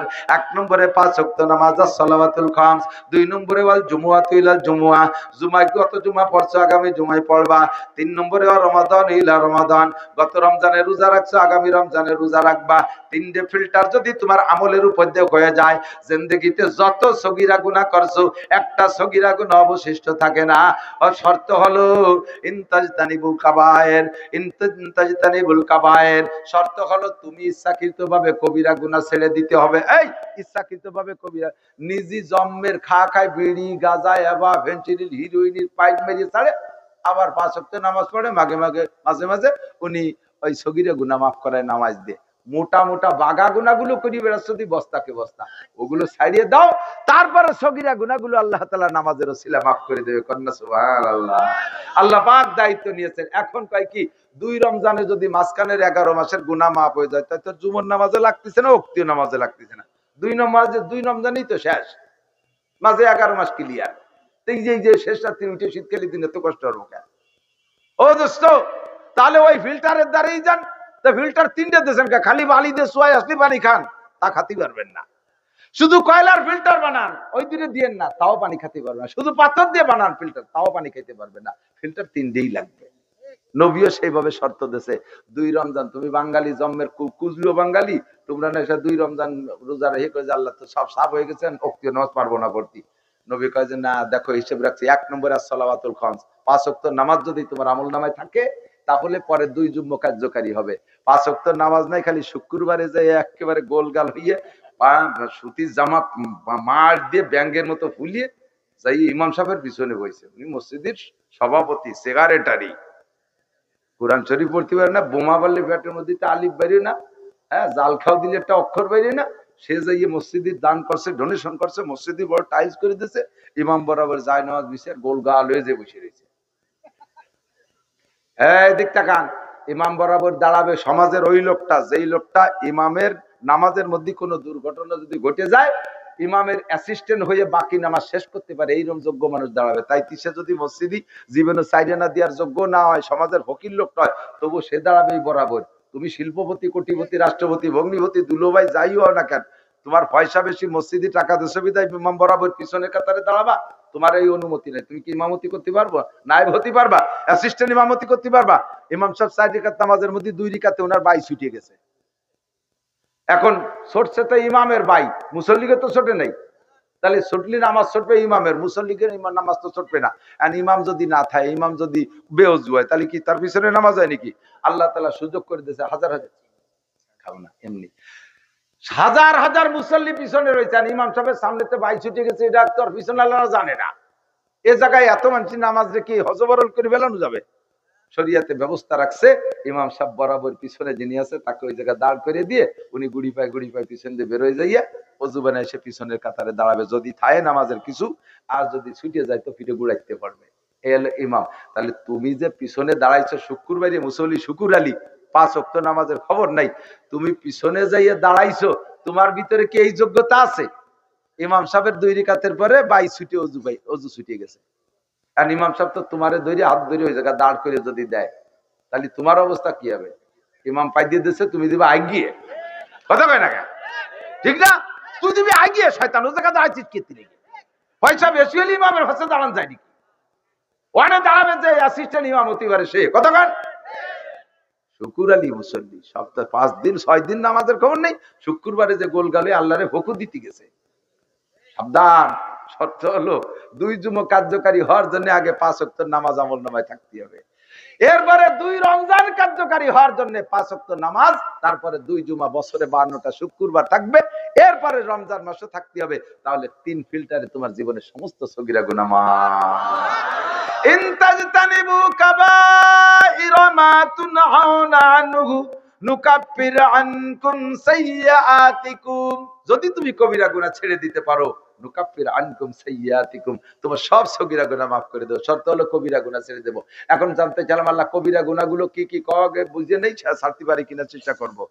কবিরা গুনার ভিতরে সিরিয়াল আছে, কবিরার ভিতরে একটা হলো আকবরুল কাবায়ের, একটা কিছু আছে আকবরুল কাবায়ের, সবচেয়ে বড়, বড়র বড়, যার ভিতরে 2-1টা এমন যেগুলো থাকার কারণে অন্য কোন ইবাদত তোমার আমলনামায় জমাই হয় না। তুমি যত ইবাদত করো, হজ করো, যাকাত দাও, উমরা করো, কুরবানি করো, তিলাওয়াত করো, জিকির করো, তাবলীগ করো, কিচ্ছু তোমার বস্তার মধ্যে ঢুকবে না। সেই কবিরা গুনাহগুলো যদি থাকে, তার নাম হলো আকবরুল কাবায়ের। নাম্বার 1, 1 নম্বরে শিরিক, 1 নম্বরে বহুত বড় মারাত্মক। এই সাবধান, একটু আগে দেখে আসছি খেলাকারে কয় আমাদের গোপালগঞ্জের ভিতরে মকসেদপুরের পূর্ব সাইডটা, গোপালগঞ্জের উত্তর গোপালগঞ্জ, সাতপাড়, বৈলতল, জলিলপাড়, ওই জায়গাতে নিচে যে হিন্দু এলাকা, এখন 2 ঘর করে মুসলমান যাচ্ছে, সে জায়গা যে 2-1টা মসজিদ হয়েছে।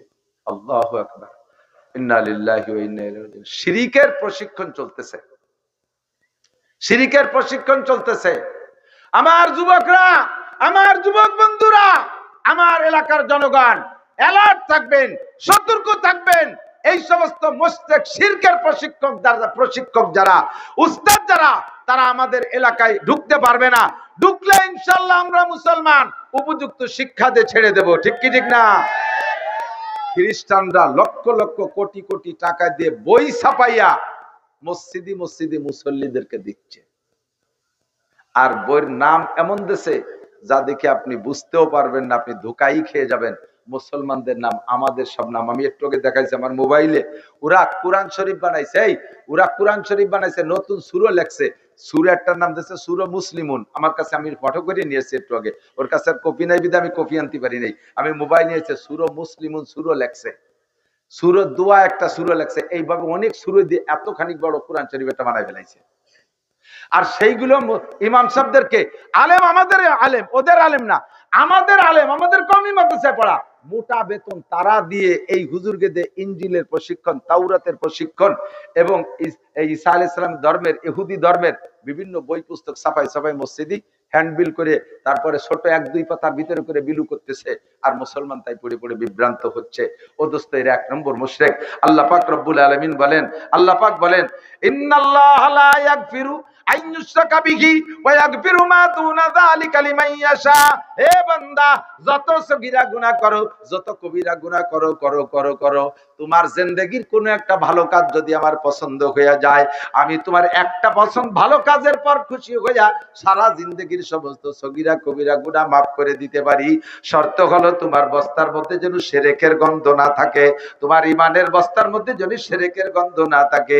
শিরকি গুনাহ করনেওয়ালার কোনো গুনাহ আমি আল্লাহ পাক ক্ষমা করব না।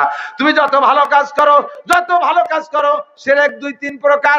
এক নম্বরে শিরিক ফিল ঈমান, এক নম্বরে শিরিক ফিল জাত, আল্লাহর জাতের সাথে শিরিক করা। দুই নম্বরে শিরিক ফিল সিফাত, আল্লাহর গুণের সাথে শিরিক করা। তিন নম্বরে শিরিক ফিল আমল, আমলের ভিতরে শিরিক করা। এক নম্বরে ভালো করে বুঝে নেন, নামাজ কালাম জিন্দেগি ভরে শূন্য হাতে উঠবেন, খোদার কসম শূন্য হাতে উঠবেন।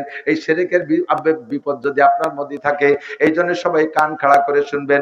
আমল একটু কম হলে আল্লাহ তাআলা আপনার একটা গুণ দেখে মাফ করে দিতে পারে, কিন্তু ঈমানের মধ্যে ভেজাল থাকলে কোনো উপায় হবে না।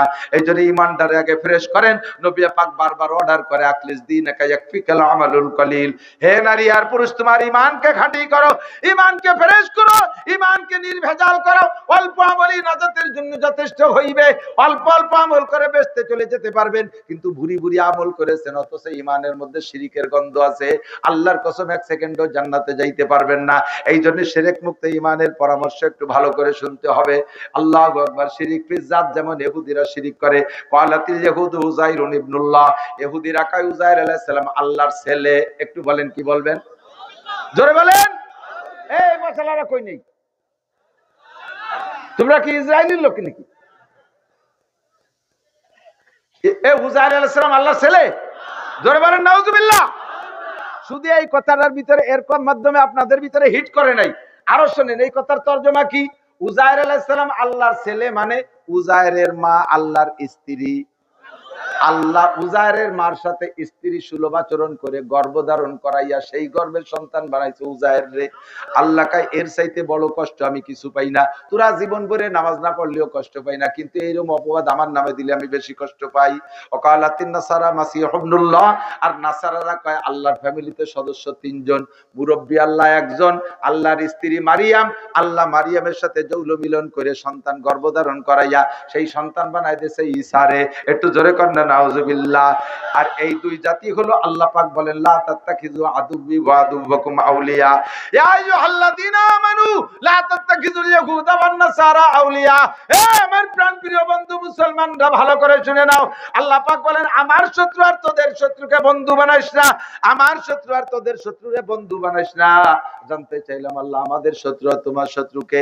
আল্লাহ কয় তোমাদের শত্রু হলো লা ইয়া আইয়ুহাল্লাযীনা আমানু কুলু বিসমি কাফা ওয়া লা তাত্তাবিউ খুতুওয়াতিশ শাইতান ইন্নাহু লাকুম আদুউম মুবিন। তোমাদের শয়তান, তোমাদের শত্রু হলো মূল শয়তান, সে তোমাদের প্রকাশ্য শত্রু। তোমাদেরকে বেহেশত থেকে বের করছে ওই শয়তান ইবলিস, কাজেই তার অনুসরণ করবা না। আর আমার শত্রু হলো আমার পথ নিয়ে যারা কাড়াকাড়ি করে তারা, আমার পথ নিয়ে যারা কাড়াকাড়ি করে তারা আমার শত্রু। আমার পথ নিয়ে কাড়াকাড়ি করে ইহুদিরা, আমার পথ নিয়ে কাড়াকাড়ি করে নাসারারা। নমরুদ আমার পথ নিয়ে কাড়াকাড়ি করছে, খোদাই দাবি করেছে, ওইটা আমার শত্রু। ফিরাউন আমার পথ নিয়ে কাড়াকাড়ি করেছে, আমার শত্রু। আমি আল্লাহ পাক সন্তান গ্রহণ করি না। কুল হুয়াল্লাহু আহাদ আল্লাহুস সামাদ লাম ইয়ালিদ ওয়া লাম ইউলাদ। আমি আল্লাহ একক, আমার বউ নাই, বাচ্চা নাই, আমার মা নাই, বাবা নাই। এই জায়গা যদি তোরা আমার নামে এগুলো বলিস, আমার সবচাইতে কষ্ট লাগে। কাজেই যারাই বলবে তারা আমার শত্রু। ইহুদার নাসারা আমার চরম শত্রু। বাদুহুম আউলিয়া ও বাজ। এদিক দেখেন, বাদুহুম আউলিয়া ও বাজ। শুনতেছেন? ইহুদ আর নাসারা এই দুই জাতি আপোষে কিন্তু বিশাল দূরত্ব। কোরআন শরীফে আছে ক্বালাতিল ইয়াহুদু লাইসাতিন নাসারা আলা শাই। কত বড় শত্রুতা শুনি দেখেন। কোরআন শরীফে কি বলে? ক্বালাতিল ইয়াহুদু লাইসাতিন নাসারা আলা শাই। ইহুদিরা কয় নাসারা কোনো মানুষই জাতি না। ওয়াকালাতিন নাসারা লাইসাতিল ইয়াহুদু আলা শাই। নাসারার কয় তোরা কি, তোরা তো কিছুই না। এক দল আর এক দলের কত শত্রু। এর মধ্যে আবার দুই দল মিলে এই যে বই এসে দেখলাম একই মসজিদ থেকে বই নিয়ে আসছে, ইনজিল আর তৌরাত। ইনজিল আর তৌরাত, ইনজিল শরীফ আর তৌরাত শরীফ, দুই শরীফ মিলে এই একই দুই বই। একদল নাসারারা খ্রিস্টানরা এগুলো বিতরণ করে বেড়াচ্ছে। দুই দলের ভিতরে ফার ডিফারেন্স, আবার মুসলমানকে ক্ষতি করার সময় দুই দল মিলে এক হয়ে যায়। আল্লাহ নবী কথাই বলছেন, আল কুফরু মিল্লাতুন ওয়াহিদা, সারা দুনিয়ার কাফেররা সব মিলে এক দল, কাফেররা সব মিলে এক দল, সব মিলে মুসলমানদের শত্রু দল। কথা বলেন ঠিক কি ঠিক না? ও দোস্ত, ইসরায়েল মুসলমানের সাথে ফিলিস্তিনের সাথে গ্যাঞ্জাম করে, কয়েক দেশ টপকায় যে দাদা বাবুরা যে ইসরায়েলের সমর্থন করে, এই যে আমাকে ঠাউর বাবুরা। আর এখন এতদিন পর্যন্ত কাশ্মীরের ভিতরে জ্বালাচ্ছে মুসলমানদেরকে, হাজার হাজার, শুনলে আশ্চর্য হবেন, আমি তো বহুকাল আগে 91 সালে গেছি দেওবান্দে, সেই সময় আসার পথে কলকাতা একটা দিল্লিতে একটা মসজিদের মধ্যে ঢুকছি, মসজিদের ভিতরে, মসজিদের জায়গার নাম হলো তেলিওয়াড়া, পাইয়াওয়ালি গলি, ওই জায়গার ভাষায় যেটা বলে পাইয়াওয়ালি গলি, চিকুন একটা গলির ভিতরে একটা মসজিদ, মসজিদে যে দেখি মসজিদে একটা হেফজোখানা, ওর ভিতরে কয়েকটা পোলাপান আছে, হুজুর নেই, একটা লোক আজান দিল, একটা তালবি আলিম নামাজ পড়লো, আর কেউ পড়লো না। একজন মুরব্বী পরে আসছে, তার সাথে আমি কথা বলতে জানতে পারলাম, উনি বললেন, হুজুর আমার বয়স এখন 60-র উপরে, 65-67 হয়ে গেছে। আমার ছোটবেলায় এই দিল্লিতে এই সব জায়গায় যত মসজিদ দেখছি, সমস্ত মসজিদ গুলো ভাঙ্গিয়ে হিন্দুরা মন্দির বানাইছে, সব মসজিদ গুলো ভাঙ্গে মন্দির বানাইছে। এক ইচ্ছা দুনিয়ার কেউ জানতে দেয় না। বাবরি মসজিদ ভাঙ্গে সে জায়গায় রাম মন্দির বানাইছে। এখন পাই তারা বাংলার জমিনে 16 কোটি মুসলমান বিদ্যমান থাকতে, এর ভিতরে জীবালোকে, জীবদ্দশায় দিবালোকে মানুষের সামনে, পুলিশ আর্মি মিডিয়ার সামনে একজন অ্যাডভোকেটকে জবাই করে দেয় চট্টগ্রাম। এরপরে আরো পাইতারা যায়, প্রত্যেক দিন এভাবে মুসলমান এক একটা করে জবাই করা হবে। ফেসবুকে লেখছে দেখলাম। কত বড় সাহস, কত বড় দুঃসাহস, চিন্তা করতে পারেন? সারা দুনিয়ার কাফের মিলে এক হয়ে গেছে। মুসলিম নিধন আন্দোলন ছোটবেলা থেকে ওয়াজ করি, আমার এই ছিল বক্তব্য। খেয়াল করো নাই, বোঝো নাই, একটু ভ্রুক্ষেপ করো না, আসতেছে বেশি দেরি নাই। গজওয়াই হিন্দ, এই ভারতবর্ষ থেকে বিশ্বের শ্রেষ্ঠ যুদ্ধ উৎপত্তি হবে, এর নাম হলো গজওয়াই হিন্দ। নবী আলাইহিস সালাম 1500 বছর আগে ভবিষ্যৎবাণী দিয়ে গেছে। আমার প্রাণ প্রিয় যুবক বন্ধুরা, যদি গজওয়াই হিন্দ, যদি গজওয়াই হিন্দ ভারতবর্ষের বিশ্বযুদ্ধ যদি লেগে যায়, তাহলে মুসলমানের সন্তান তীর তরবারি দাও কাছি খুন্তা কুরল কাছি বটি, যার যা আছে তাই নিয়ে আমরা নেমে পড়তে প্রস্তুত। জোরে বলেন প্রস্তুত। তার নাম হবে জিহাদ। কথা বলেন ঠিক কি ঠিক না? তার নাম হবে জিহাদ। আমরা সে সময় কোনো কিছু তোয়াক্কা করব না। অত পীড়িত আমাদের কের সাথে দরকার নাই। ঘরের মধ্যে বসিয়া আমাদের সাথে পীড়িত করে মুসলমান, আমরা কত সরল। একই বাজারে হিন্দুদের দোকান আছে, মুসলমানদের দোকান আছে, আমরা মুসলমানদের দোকান পরিহার করে হিন্দুদের দোকানের মাল কিনি। কিন্তু হিন্দুদের লক্ষ্য করেন, বাজারে যদি তাদের একটা দোকান থাকে আর সব যদি মুসলমানের দোকান থাকে, তাদের দোকানে যদি মাল মানসম্মত নাও হয়, তবুও মুসলমানের দোকানে অতক্ষণ যাবে না যতক্ষণ পর্যন্ত হিন্দুর দোকানে পায়। কতক্ষণ? তারা এটা ঠিক রাখে, মুসলমান আমরা ঠিক রাখি না। আল্লাহ পাক বলেন, লা তাত্তাখিযু আদুব্বি ওয়া আদুব্বাকুম আউলিয়া, এটা কবিরা গুনাহ, ইনতাজতানিবু কাবায়ের। কাফের মুশরিক ইহুদ নাসারার সাথে অত গণপ্রীতির দরকার নাই, ওরা জীবনেও তোমাদের বন্ধু না, ওরা জীবনেও তোমাদের বন্ধু না। আমাদের দেশের সাথে পীড়িত করে দেশ থেকে বস্তা বস্তা ইলিশ মাছ নেবে, অথচ মাছ পয়দা হয় যে পানিতে, সে পানি আমাদের জন্য দেবে না। কত বড় ক্রিমিনালি, কত বড় শয়তানি। যা হবার হয়ে গেছে প্রতিবেশী দেশ। আমরা আমাদের সাথে, আমরা মুসলমান, আমরা ঐক্য থাকবো, অমুসলমানদের সাথে সম্পর্কের কোনো দরকার আমাদের নাই। ইনতাজতানিবু কাবায়ের, 1 নম্বরে শিরকি গুনাহ থেকে বাঁচবো, ইমানি শিরিক করব না। 1 নম্বরে শিরিক ফি জাত করব না। আমরা বিশ্বাস করি আল্লাহ কয়জন? আল্লাহ কয়জন? তার ছেলেও নাই, মেয়েও নাই, মাও নাই, বাপও নাই। কুল হুয়াল্লাহু আহাদ কিভাবে হইছে, আল্লাহর উৎপত্তি কিভাবে, ওই বুঝার বুদ্ধি আমার নাই। আমি এক কথায় মানি যে আমারে তিনি সৃষ্টি করেছেন, তিনি মহান আল্লাহ। ঠিক কি ঠিক না? 2 নম্বরে আল্লাহর গুণের সাথে কেউ শরীক করবো না। এদিক তাকান, আল্লাহর যত গুণ আছে, খাওয়ানোর গুণ কার? রুজি দেয় কে? সন্তান দেয় কে? ধন সম্পদ দেয় কে? একে টাইমে সব জায়গা আমাদের দেখনেওয়ালা ক্ষমতা কার? একে টাইমে সব জায়গা উপস্থিত হওয়ার যোগ্যতা কার? এই যোগ্যতা আল্লাহ থেকে সিনে এনে যদি কোনো ফেরেশতার মধ্যেও দেন, তাহলে আপনি মুশরিক হয়ে যাবেন। কোন নবী রাসূলের মধ্যেও যদি দেন যে অমুক নবী হাজির নাজের, এই নবী উপস্থিত হতে পারে সব জায়গায় একই টাইমে দেখে, তাহলে আপনি মুশরিক হয়ে যাবেন। আল্লাহর গুণ কারিয়ে নবীর মধ্যে দিচ্ছেন। এত ভালো নবী আপনাকে বাসতে বলে নাই। নবী বলে নাই যে আমার এত ভালোবাসো। আল্লাহর গুণ আমার মধ্যে বলো, এটা তোমার আমি বলতে বলি নাই। তুমি আল্লাহকে আল্লাহর জায়গায় রাখো, আমাকে আমার জায়গায় রাখো, আমাকে আমার জায়গায় রাখো, আল্লাহকে আল্লাহর জায়গায় রাখো। লা তুশরিক বিল্লাহ, আল্লাহর সাথে কেউ শিরিক করো না। পীর বাবা সন্তান দিতে পারে, পীর সাহেবের কাছে মুরিদ হলি ধন সম্পদ সম্পদ দিতে পারে, এই আকীদা রাখা, এটা সিফাত, আল্লাহর সিফাতকে কাড়িয়ে এনে পীরের মধ্যে দেওয়া, এটা আদৌ সম্ভব না। ঠিক কি ঠিক না? আমরা শিরিক ফিল সিফাতও করব না। 3 নম্বর আছে শিরিক ফিল আমল। এটা কিছু কথা দিক তাকান।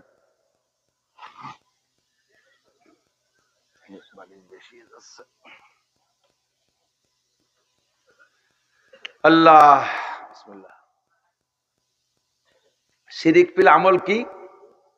যত আমল করি আমরা, এই আমলগুলো কার নামে? নামাজ, রোজা, মসজিদ, তিলাওয়াত, জিকির, তাবলীগ, হজ, উমরা, রাতভর বললে শেষ হবে না। সব ইবাদত কার জন্য করি? এই ইবাদত গুলো মানুষের জন্য হয়ে যায় কিভাবে, এটা একটু বুঝে নেন।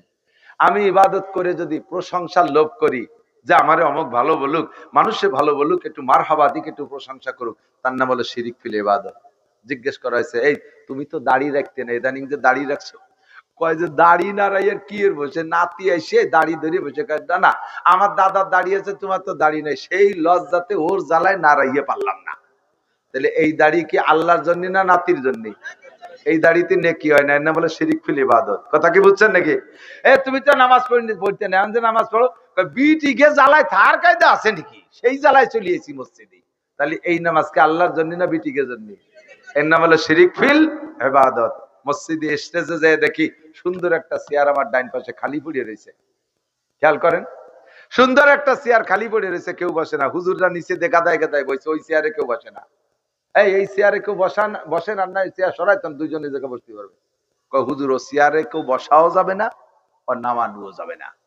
চেয়ার কে সাথে স্ক্রু দিয়ে লাগানো নাকি? কয় না, সমস্যা আছে। চেয়ার হলো সভাপতির চেয়ার। কার চেয়ার? তা সে সভাপতিরা ডাক দেন, কয় যে না উনি আসবে না, উনি অভিমান করছে। কি অভিমান? কয় যে উনি এবার, ওনার নাম আছে পোস্টারে, ওনার নাম আছে, তো এবারই উনি নতুন হজ করিয়াছে। নামও আমরা লিখছি সুন্দর, কিন্তু আল হাজ লেখা হয় নাই, এর আগে তো উনি আসবে না। 8 লক্ষ টাকা দিয়ে হজ করিয়াছি মিয়া, ওই জায়গায় আল হাজ লিখতে কয় টাকা লাগে? লাগলে আমার থেকে নিতে। ওই জায়গায় আল হাজ লেখা হলো না, আমি কিভাবে চেয়ারে বসি? বুঝতেই পারছি না। আল হাজ লেখা নাই বলে চেয়ারের থেকে আলে খোঁচাচ্ছে ওনারে। শয়তানি কোথাকার! তুমি আল হাজ কলাই আইছো। এই হজ শিরিক ফিল ইবাদত, 1 পয়সারও নেকি পাবা না। হজে যার আগেও যে আকাম করছো, হজেতে আইছো সেই আকাম করো। হজে যার আগেও বিটাকে আল দিতে, হজেতে আইসিও আল দিলে, স্টেজও আল দিলে, এরকম শিরিক ফিল ইবাদত। 20,000 টাকা দিছে অমুক, যেরকম মারহাবা, তা তো কেউ দেয়নি, আপনার কোনকা মারহাবা? যদি এইভাবে 10-20 জনের মারহাবা হয়েছে, এর মধ্যে ভাগে একজন দেশে 20,000, তার নামে মারহাবা হয়নি, যাইয়ে হুজুরে দিচ্ছে, হুজুর টাকা ফেরত দেন, টাকা ফেরত দেন। আর বেটাকে নামে মারহাবা হয়? আমার টাকা কি ফসা? আমার টাকা কি ছেঁড়া জাল টাকা? তো তুমি টাকা দিছো কিছুর জন্য? মারহাবার জন্য। ফেরেশতাকে আল্লাহকে মার থাবা, শয়তানের গাল ধরে মার থাবা। নেকি কলা 23 জায়গায় ইবাদত, শিরিক ফিল ইবাদত। এরকম শিরিক ফিল। মসজিদেরটা বানাইয়া আমাদের নাম পেলে, আমার নাম না দেন, আমার আব্বার নামটা একটু দিয়ে দেন। তোমার নাম আর তোমার আব্বার নাম দিবা, ওই নামটাই হবে। আরবিটাকে নামাজ হবে ওই মসজিদে, তোমাকে হবে না। তোমাকে নামাজ, তোমরা কোনো নেকি পাবা না। তোমাকে নামাজ হলি হবে, তবে তোমরা মসজিদ দানের যে নেকি, এই নেকি পাবা না। তুমি শিরিক ফিল ইবাদত করেছ। বলে দিছি সুন্দর করে বুঝাইয়া। মানুষ মারা যাওয়ার পরে কাজ কি? মানুষ মারা যাওয়ার পরে কাজ কি কি হুজুরের কাছে শুনবেন।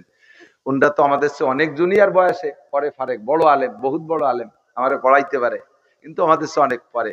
আমরা যখন এই মাঠে আওয়াজ করি, তখন ওরা পড়তেও যায়নি, হতে পারে 27-28 বছর আগে। এত সময়, সেই সময় আমরা বলতাম, মানুষে খাইতো না। এখন আপনাদের সন্তানদের কাছে আপনারা শুনিয়ে দেখেন, মানুষ মারা যাওয়ার পরে কাজ কি কি। 1 নম্বরে দ্রুত গতিতে তাকে গোসল করানো, সুন্দর সাদা কাপড়ে তাকে কাফন পরানো, তাড়াতাড়ি কবর খনন করে তাকে জানাজা পড়াইয়া দাফন করানো। এই কাজগুলো মানুষ দাফন পর্যন্ত শেষ। বিশ্বাস না হয় মক্কা যে দেখে আসেন, মদিনায় দেখেন, এর চাইতে আর কোনো ব্যতিক্রম নেই।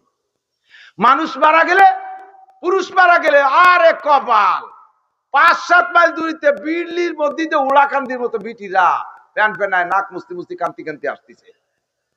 এই বাড়ি এসে ওনার এক নজর দেখবে, কি হয় তোমার? কিছু হয় না, কত গেছে আমাকে ওই জায়গা।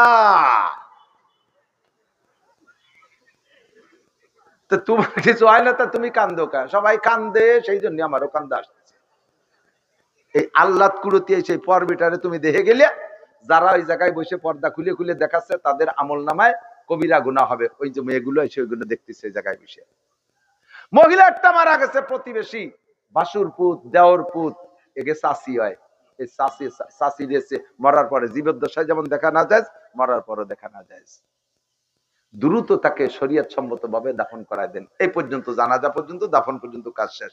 এরপরে যতই সালে সব যত কায়দা পারেন করবেন, খেয়াল রাখতে হবে যেন বেদাতের আশ্রয় না হয়ে যায়।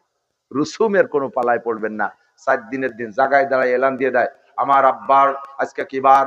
আজকে হলো রবিবার, রবি সোম মঙ্গল বুধ, আগামী বুধবারের দিন আপনাদের সকলের দাওয়াত, এখানে আসবেন, দোয়া করবেন আব্বার জন্য, আপনারা দুপুরবেলা খানা খাবেন। এইটা কি কোরআন হাদিসে কোনো জায়গা আছে কিনা খুঁজে দেখেন। কোথাও যদি না থাকে তাহলে এই পদ্ধতিটা ইবাদতের নামে বেদাত, ইবাদতের নামে বেদাত। এইটা বুঝাই দিছি সুন্দর করে, এগুলো বেদাতে হলো বুঝাই দিছি, বুঝে গেছে। আর জীবনেও কোনোদিন আব্বা যতবার মরুক আর কোনোদিন আব্বা মরার পরে আর এইভাবে খাও না। এর মধ্যে আব্বা একবার মরছে,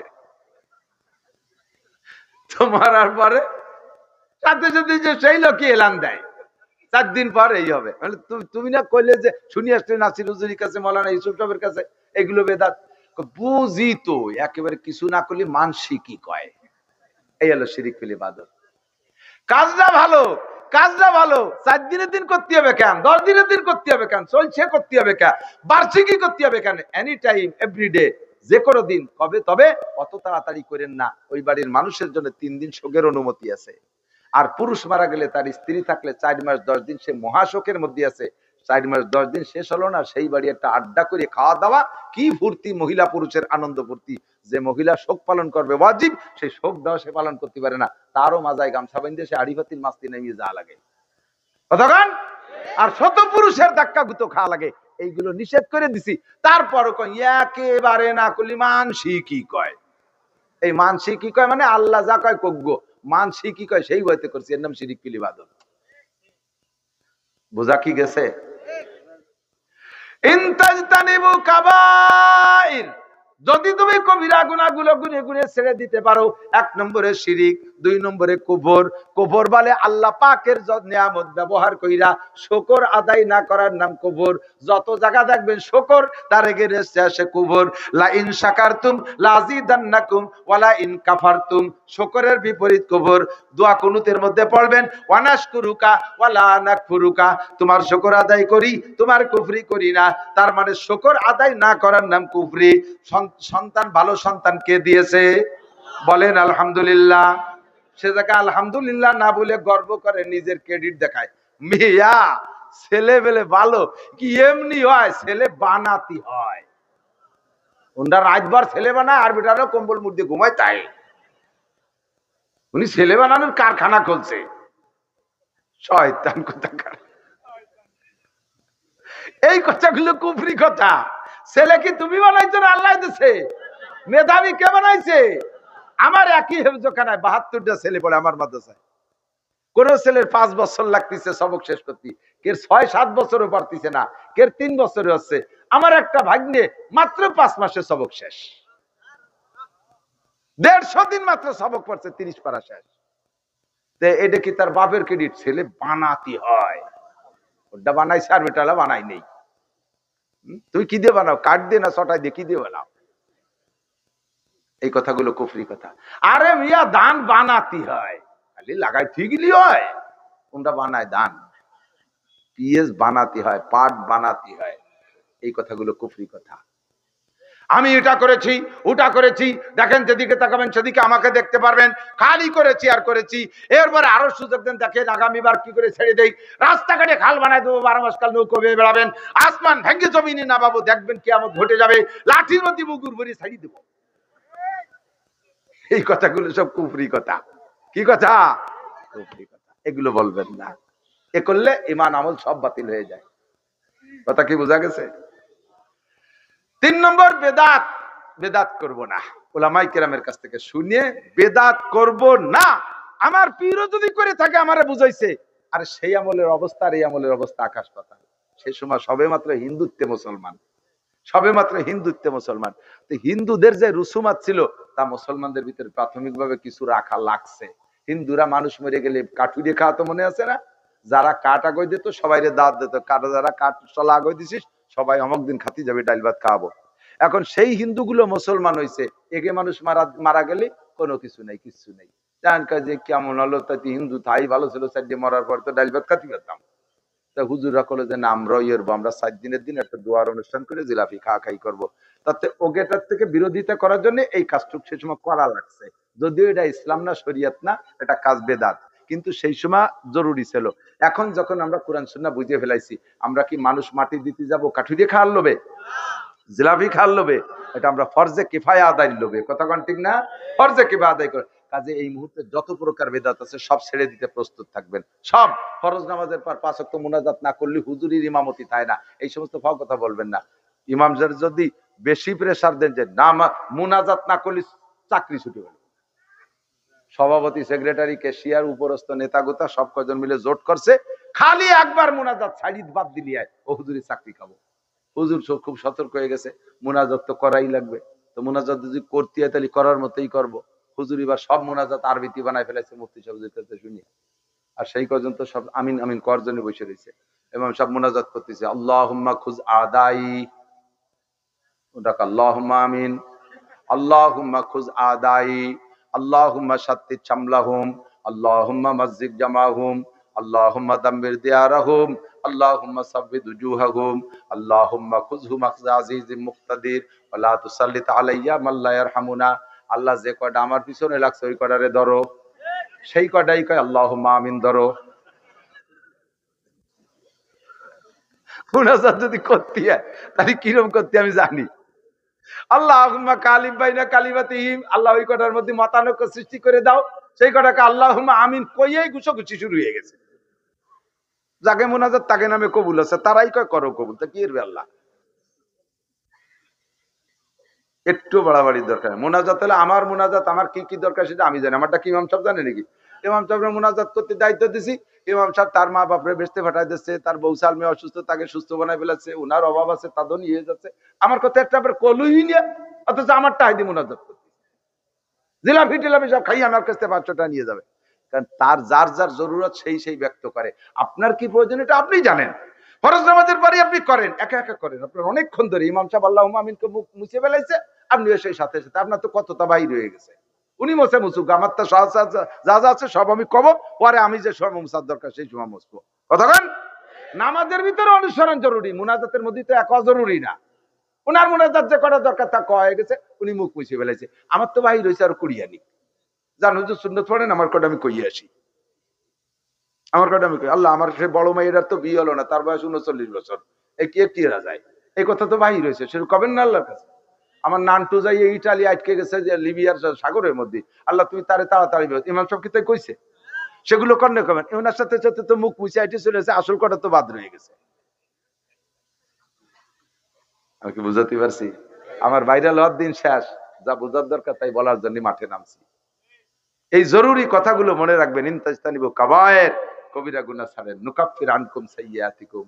সুদ খাওয়া কবিরা গুনাহ, ঘুষ খাওয়া কবিরা গুনাহ, জিনা করা কবিরা গুনাহ, দাড়ি কাটা কবিরা গুনাহ, বিড়ি সিগারেট কবিরা গুনাহ, মদ গাঁজা ইয়াবা ফেনসিডিল কবিরা গুনাহ, বড় বড় এগুলো সব চোখের সামনে দেখা যায়। বেপরদা করা কবিরা গুনাহ, অর্ধ উলাঙ্গিনী করে বউ বাচ্চাকে রাস্তাঘাটে ঘুরানো ফিরানো কবিরা গুনাহ, বাড়ির মধ্যে যে কোনো পর্দা নাই, বাসুর পুত দেওয়ার পুত ব্যাগ নিয়ে এরা এসে মামিকে দেখতেছে, চাচিকে দেখতেছে, হয় সাথে সাক্ষাৎ, স্বাস্থ্য বোন ভাই বোন, এগুলো কিচ্ছু ভ্রুক্ষেপ করে না, এগুলো সব কবিরা গুনাহ। এই কবিরা গুনাহগুলো ছেড়ে দেন।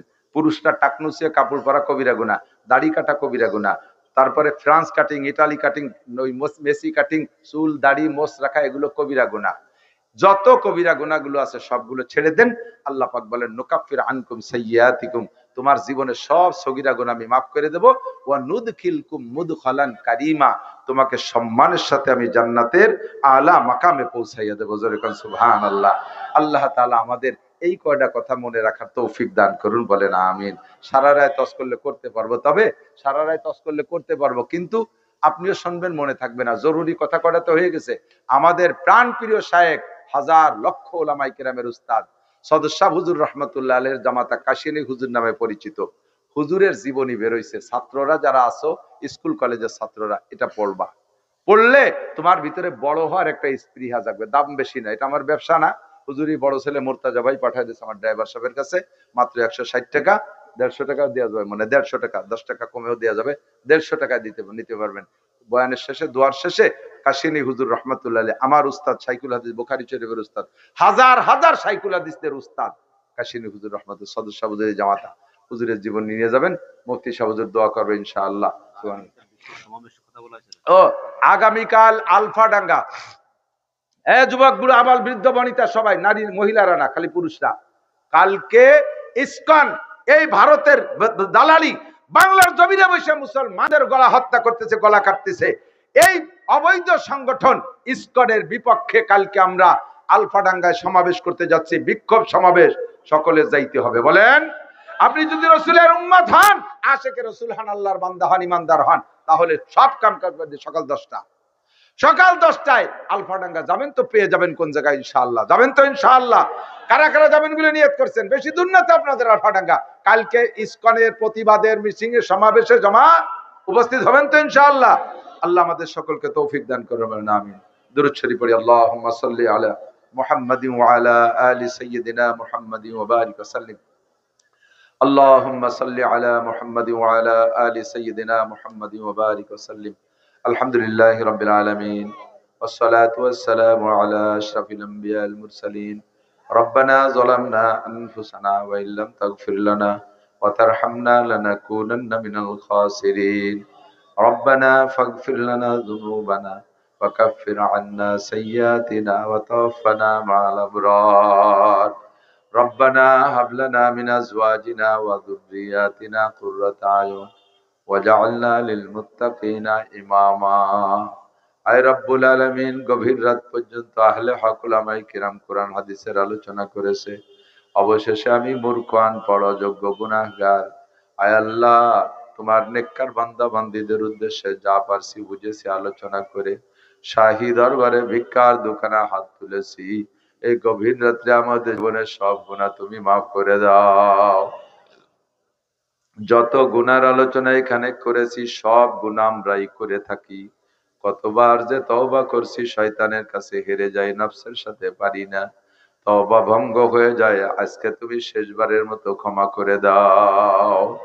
আয় রব্বুল আলামিন, আমাদের মহব্বতের আব্বা মা, দাদা দাদি, নানা নানি, শ্বশুর শাশুড়ি, আত্মীয় স্বজন, পাড়া প্রতিবেশী, বন্ধু বান্ধব, উস্তাদ শাগরেদ, পীর মুর্শিদ, ছাত্র ছাত্র ভাই, কর্মজীবনের বন্ধু সাথী যারা বনে জঙ্গলে কবরে শুয়ে আছে, সকলের পক্ষ থেকে ক্ষমা চাই, তুমি মাফ করে দাও। আয় আল্লাহ, অনেক ভাইরা এখানে বসে আছে, মহব্বতের স্ত্রী কবরে চলে গেছে, স্ত্রীর পক্ষে স্বামী হাত তুলেছে। অনেক সন্তানরা আছে, আব্বা মার পক্ষে হাত তুলেছে। অনেক ভাই বোন আছে, ভাই বোনের পক্ষে হাত তুলেছে। অনেক মহিলা আছে, মহব্বতের স্বামী কবরে চলে গেছে, হাত তুলেছে তাদের ক্ষমার জন্য। সকলের সমস্ত মরহুম মুর্দাগানদেরকে আপনি এক্ষুনি ক্ষমা করে দেন। আমরা যারা দুনিয়ায় বেঁচে আছি, আমাদের জান মাল ইজ্জত আবরু হেফাজত করেন। সুস্থতার সাথে, ইজ্জতের সাথে, প্রশস্ত হালাল রিজিকের সাথে লম্বা হায়াতে তয়বা ভিক্ষা চাই। ভোগ বিলাস আনন্দ আয়েশের জন্য হায়াত চাই না, যে হায়াতটা চলে গেছে কিছুই করতে পারি নাই। চেহেল সালে উমরে আজিজত গুজাশত, মেজাজে তো আজহাল তেফলি নগাশত। কের 40 বছর গেছে, কের 50, কের 60, কের 70 বছর চলে গেছে হায়াতের। ও আল্লাহ, এই সময়টা কিছুই করতে পারি নাই, আর একটু সুস্থতার সাথে হায়াত দাও, যাতে কিছু ইবাদত বন্দেগি করতে পারি। আয় আল্লাহ, ভোগ বিলাসের জন্য হায়াত চাইছি না, কিছু ইবাদতের আশায় হায়াত চাই। তুমি আমাদেরকে সেই সুযোগটা একটাবার দান করো। আয় রব্বুল আলামিন, আমাদের মধ্যে যারা অসুস্থ রোগী সবাইকে সুস্থ রোগ মুক্ত করে দাও। যারা অভাবগ্রস্ত, হালাল রিজিকের প্রশস্ত ব্যবস্থা তাদের করে দাও। আয় আল্লাহ, যুবকরা কর্মসংস্থান খুঁজে পাচ্ছে না, হালাল রিজিকের প্রশস্ত ব্যবস্থা হয় এমন কর্মসংস্থানের জোগাড় করে দাও। যারা লেখাপড়া করছে, স্টুডেন্ট, মাদ্রাসা, স্কুল, কলেজে, আল্লাহ সকলকে মেধা শক্তি বাড়াইয়া দাও। সবাইকে উচ্চ শিক্ষায় শিক্ষিত করে দাও, সবাইকে উচ্চ শিক্ষায় শিক্ষিত করে দাও। আয় মেহেরবান আল্লাহ, পর্দার আড়ালের মা বোনরা হাত তুলেছে, প্রত্যেকের দিলের নেক আশা নেক তামান্না পূরণ করে দাও। আজকের মাহফিলের সভাপতি সাহেবকে আল্লাহ সুস্থতার সাথে হায়াতে তয়্যবা বাড়াইয়া দাও। আয় আল্লাহ, আমাদের ওসি সাহেব, আয় আল্লাহ, উনার মাধ্যমে আজকের মাহফিলের ইন্তজাম এলাকার জনগণ সম্মিলিতভাবে করেছে। রব্বুল আলামিন ওসি সাহেবকে তার কর্মস্থলে সম্মানের সাথে শেষ পর্যন্ত যাওয়ার তৌফিক দাও। আয় আল্লাহ, পুলিশ ভাইদেরকে যা সম্মানের সাথে আল্লাহ ডিউটি করার তৌফিক দাও। অন্যান্য যারা সরকারি কর্মচারী কর্মকর্তা আছে, দিনের দিকে তাকাইয়া রাষ্ট্রের সেবা করার তৌফিক দাও। আয় মেহেরবান আল্লাহ, আজকের মাহফিলের ইন্তজাম যারা করেছে তাদের আমল নামা নেকি দ্বারা ভরপুর করে দাও। ফিলিস্তিন গাজার মুসলমানদেরকে বিজয়ী করে দাও, ইহুদ নাসারাদেরকে তুমি ধ্বংস করে দাও। আয় আল্লাহ রব্বুল আলামিন, আগামীকাল আলফাডাঙ্গা ইসকনের বিপক্ষে উলামায়ে কেরাম মুসলমান জনগণ সকলে সম্মিলিত যে সমাবেশ করতে যাচ্ছে, ভরপুর কামিয়াব করে দাও। কালকে যারা অংশগ্রহণ করবে তাদেরকে বদরী সৈনিকদের সাথে জান্নাতি করে দিও। আমাদের সকলকে আল্লাহ চলাফেরার পথে হাদেসা, দুর্ঘটনা, অ্যাক্সিডেন্ট, চোর ডাকাত, গুন্ড বদমাশ, শত্রু দুশ্মনের হাত থেকে হেফাজত করো। জীবনে একটা বার হলেও হজ করার তৌফিক দান করো। আয় আল্লাহ, মরণের সময় জবানে কলেমা তয়্যবা জারি করে দিও। সাল্লাল্লাহু তাআলা আলা খায়রি খালকিহি মুহাম্মাদিন ওয়া আলিহি ওয়া আসহাবিহি আজমাইন বিরহমাতিকা ইয়া আরহামার রাহিমিন। আসসালামু আলাইকুম।